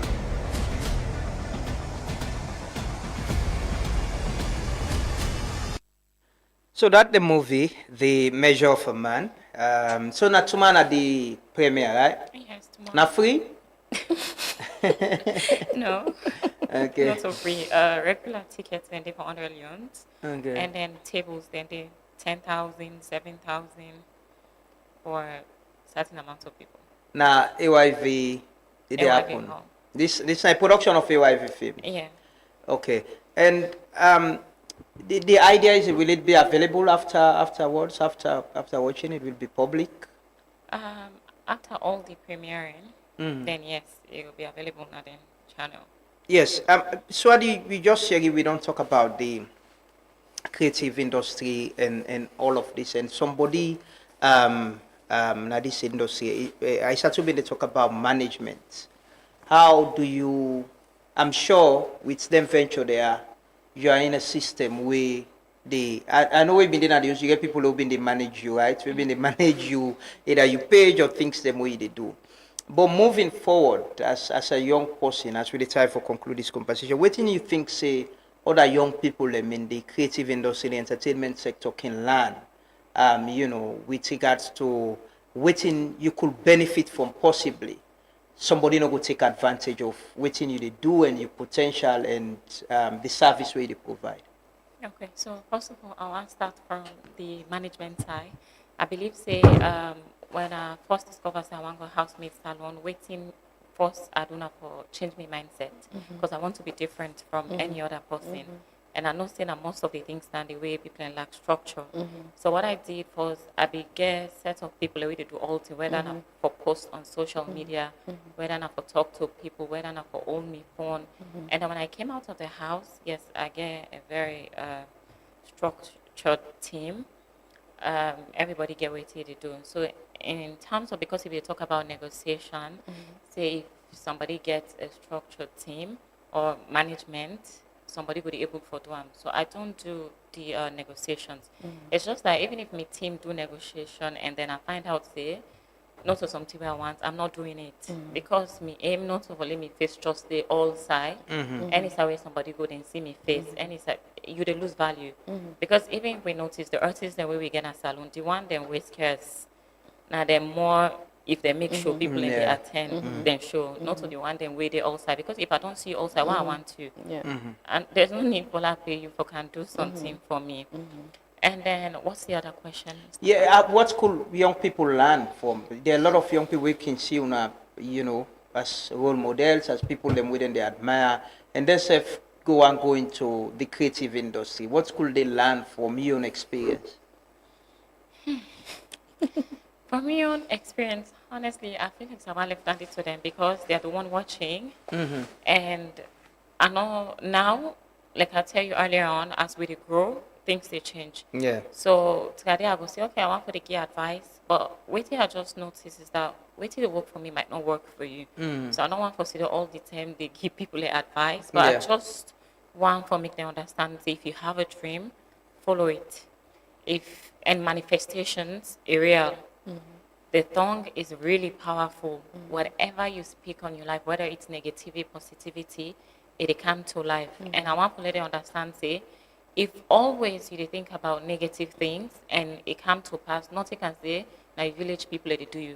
Now you mind the work because you mind the control whatever they happen. At times you think as a bad people they do you. But now how you they think, how you they process things. So I just want to let them understand, say manifestation they work for me. And all of waiting I be say I want for do, it actually they come to pass now. Yeah, and it's discipline and understanding which you want as well and how you carry yourself. So if you not see sword too frequently, they keep himself, you know, away for let you get more value. And then I know some people can get concerned. It's not that I'm keeping myself away. People they get concerned say, oh, this one from when you come on, you not sign any deal. Yeah. We not see, you know, because it's not like they're not they come, but I'm not able for meet up to waiting there one forgive me. Just like what you said earlier on, then feel like it's in a favor that they do you. And nobody is doing me a favor. I they do something for you and you're paying me back in return. Because if not me face, if I want the fame, I already have the fame. I can just go on social media, create my own content, continue for the go viral. I don't need for go help somebody promote whatever in they do. Yeah, it's important. It's self-value. You understand what you carry at the table, and not so like somebody they do you favor. You've built yourself already, and it takes discipline for you reach you how you do so. And you know, if I think we need for the get session and there. And I see before you've been going to school still. You know the point I'm saying about speaking to people and with a serious role model. Sometimes it's important for tell people and let them learn from that age. You say you need for value yourself, so somebody not go take advantage of you and just think say, yeah, well, they can't put you face on this big billboard. You go fail. But don't pass it. Waiting me want to do the good. Why don't make the mistake now? I don't say, oh, if I be no, I listen, right? Yeah. So yeah, now that make just say. I know, as for some people, and they lack for be seen. Yeah. They let their face outside. It not really matter as long as people and they see their face on billboard, as long as they see it on TV. Now then they don't want. Okay. And then me on case is quite different. Yeah, it's a brand. And you don't go expect somebody for. Now you want me for go there on commercial for you want give me a little amount of money, but now. Not just say the distance, you're paying transportation for good day, you have to make up, make you hair, get a costume for look good. All thing and they need to think for that, and just one give small something. Oh no, so we'll pay the other person. Yes, that's what you give the other person. Me and the other person were different. If the other person take him, no means me get for take him. So I feel it's in a high time then add respect to people, and because not mean for compare. But let's look at Nigeria. If you notice, the entertainment industry is very big. People in the go there and they succeed. Because now, when it comes to packaging, when it comes to branding, they're really good at it. But we on country, even you money we supposed to pay for let advertise your business for let go before you can say I had to do one for myself. You don't mind you take your camera, you go on TikTok. It's not the same When you pay somebody, where people know, but can't help you advertise your business the way you do and yourself just because you don't want to spend. Yeah, it's tough. But finally, what's a message to people on the premiere, and at what time it's happening, and what should they expect? Yeah, so it's happening around 7 p.m. because we get for get red carpet, and therefore expect a movie. We get love because I know some people like love business, and then career, of course, advice from somebody with a big person.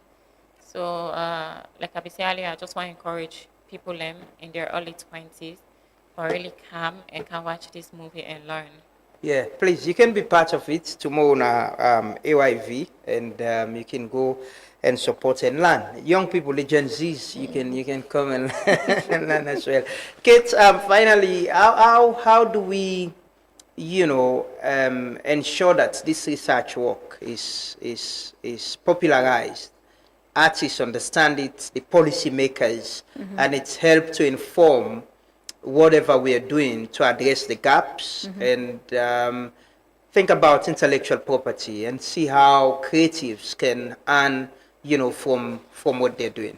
Yeah, I love that question. And just before I answer it, I want to speak to the conversation we just had about brand and personal image. And not to be the person that always talks about AI, but AI is also going to affect that reality.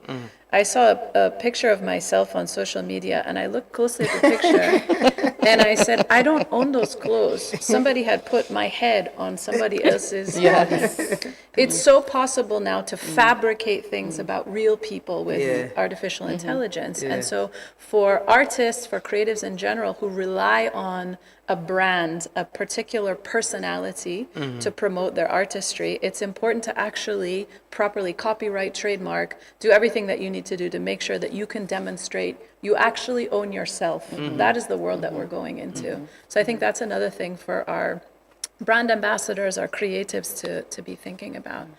I think to answer your question, the duty is on us to roll up our sleeves and just get to work. If we need something, make it. If we need to help people understand why it matters, go and talk to people. This is one of the reasons I'm always so grateful to be on this show, because there's an opportunity to communicate about these issues that affect us in the creative sector with a larger audience.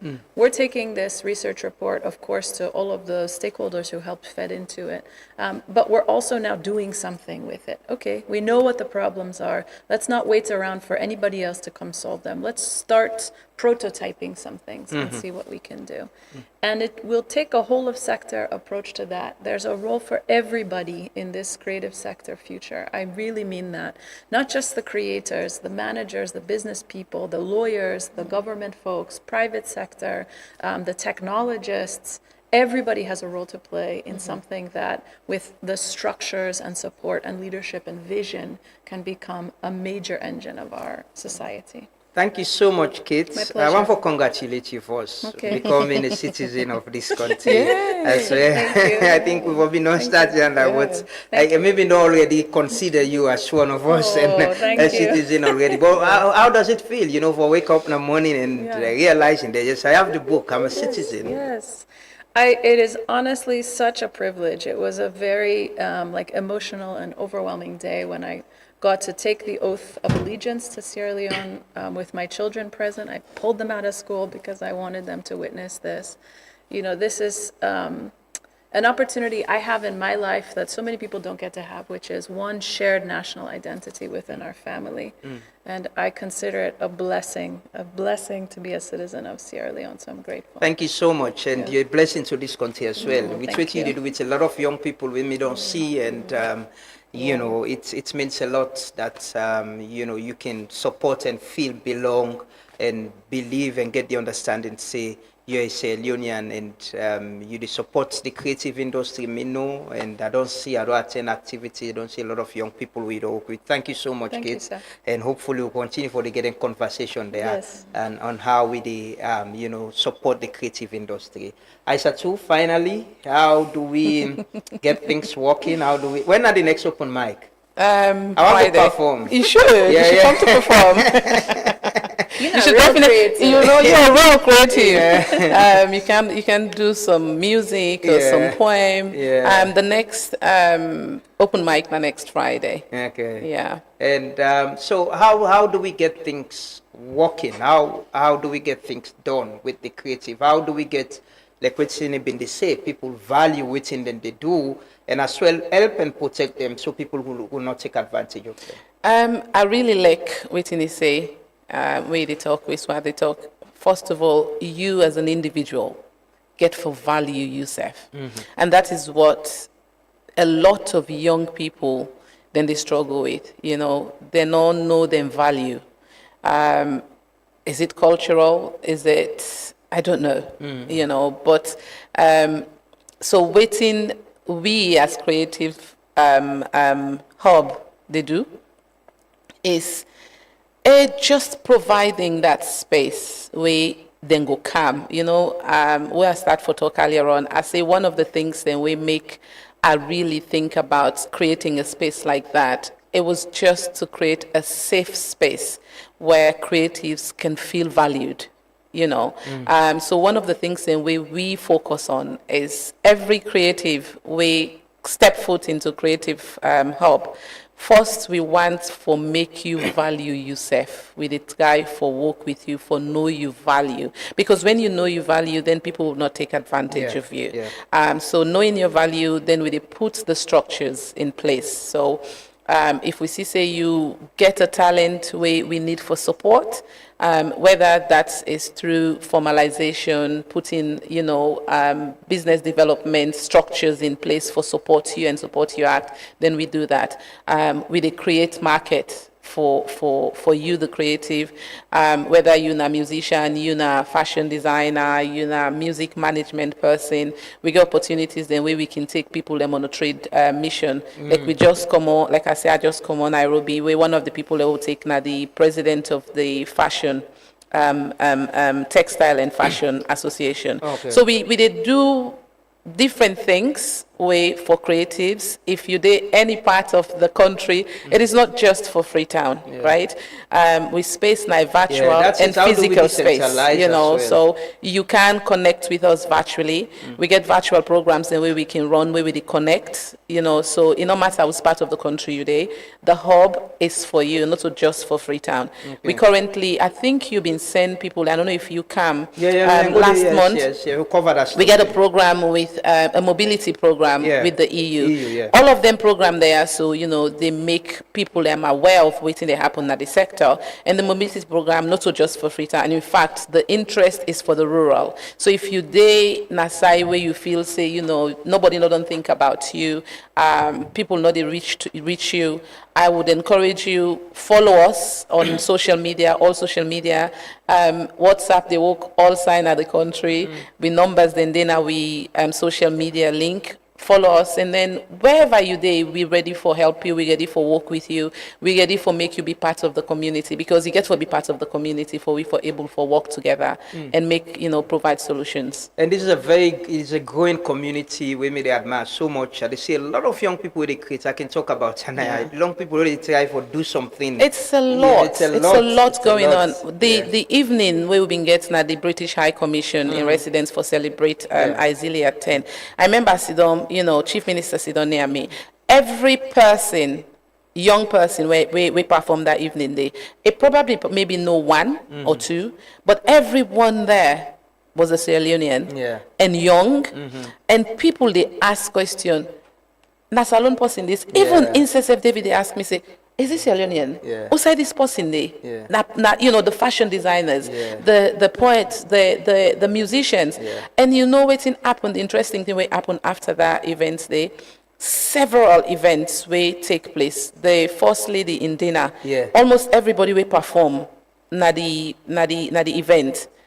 Get a gig out of that in and it. I see the first lady gets you design as yes, and even the second lady of Ghana, the former second lady. Yes, that was a huge opportunity for we, because like woman the way it travel, you can don't get your outfit then sorted, right? Say this not the way this day, this not the way that day. But for C and say it come and it actually putting outfit away where we supposed to wear that day and use an Isilia outfit. It was huge, you know. But a lot of things they happen. Like I say, a lot of opportunities just from that next day. So many different things then don't happen. People they reach out to me and say, "Thank you, Miss Isilia. This person contacts me, management. This person contacts me. I'm performing at this place." So you just see how much opportunities are there. It's huge. You know? It's huge. Hopefully, we go formalize them and create jobs. And like Kabin, they said this morning, you know, in a private sector, they help government with economic development. Government alone no able to do them. Government alone no able to create all the jobs. But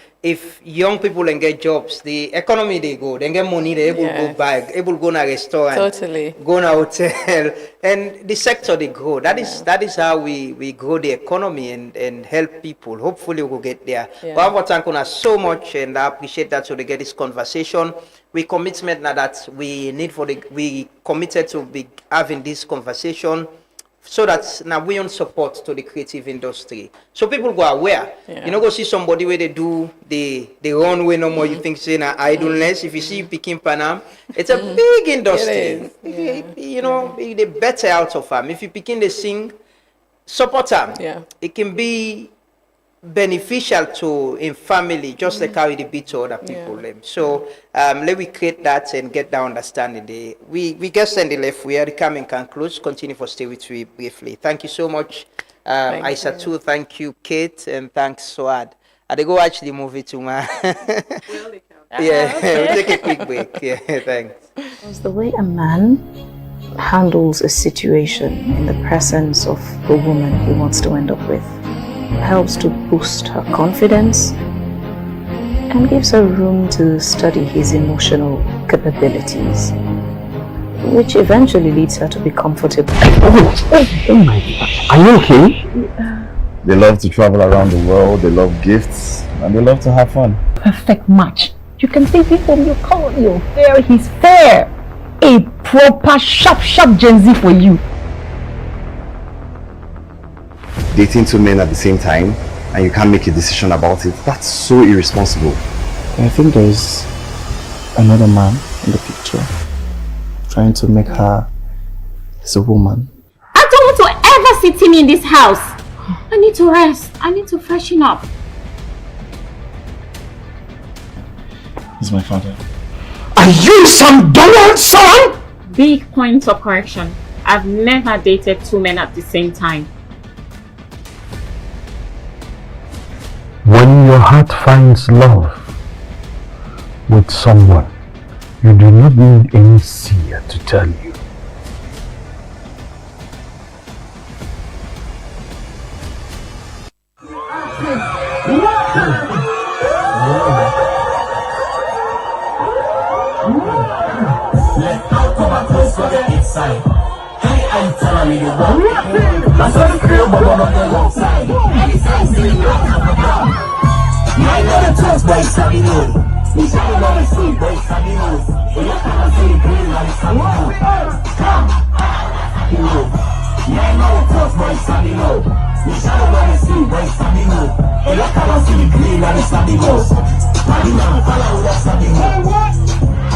Just bring this. So it's not going on the fixed time. We get idea past request. I didn't sleep on a key and a passer. I can show them how to do on in a passer. But I never able to time. Who do they make the child move that it's on like this? Shine with me and they walk down like this. I feel the show with the power and the sound like this. I change the game in the like the man should be. All once. One study, what's like a butt shit.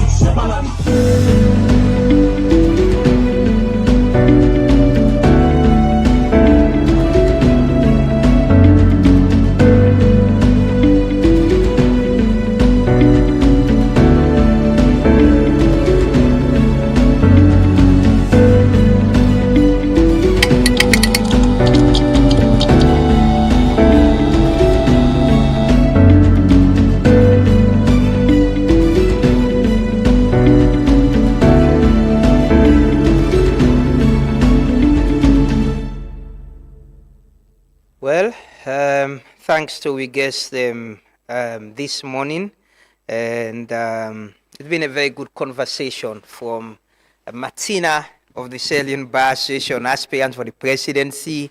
So Agbaso South Arsenal. Don't forget to go support Arsenal fans on Sunday. They did at Sugarland and they celebrate the Premier League Championship. And also if they win the Champions League, then go continue the celebration. But then say then they celebrate, then win or they not win.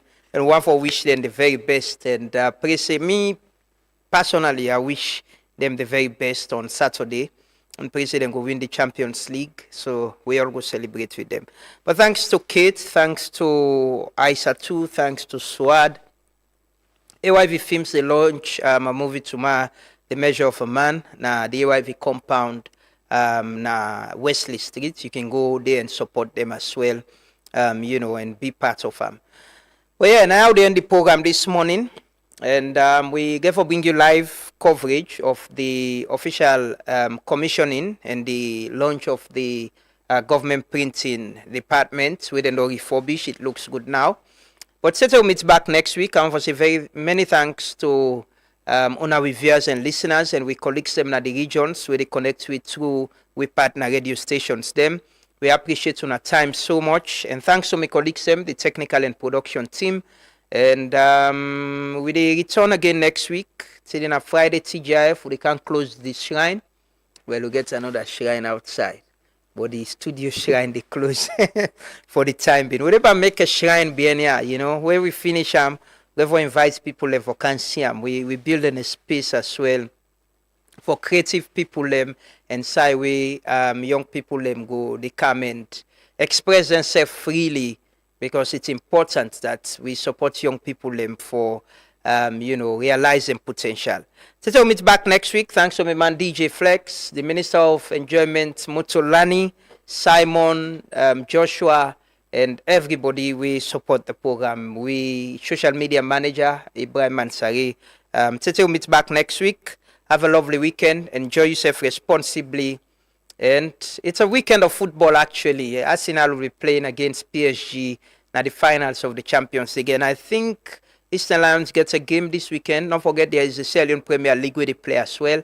So you can go out there and support them. So meet back. Enjoy yourself. And as always, for God and country, serve your conscience. Try for do everything right.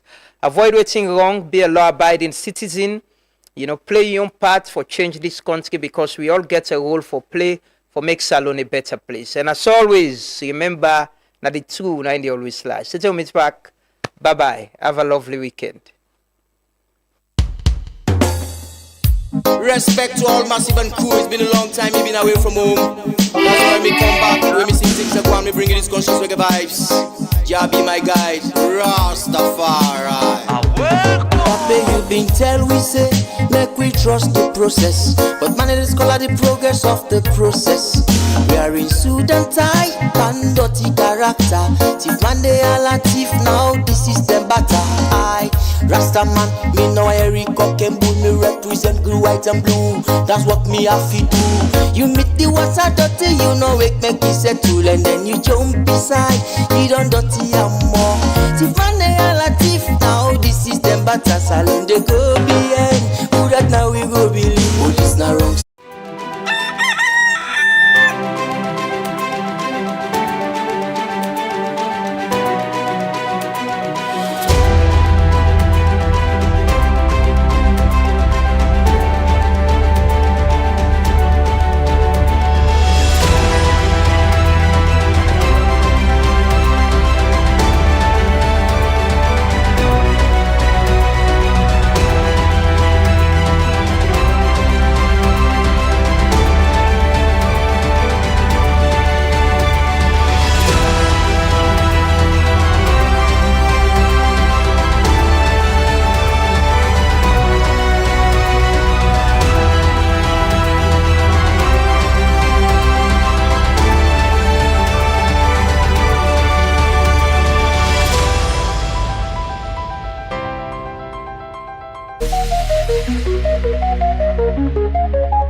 This is Truth Radio, 103.9 FM,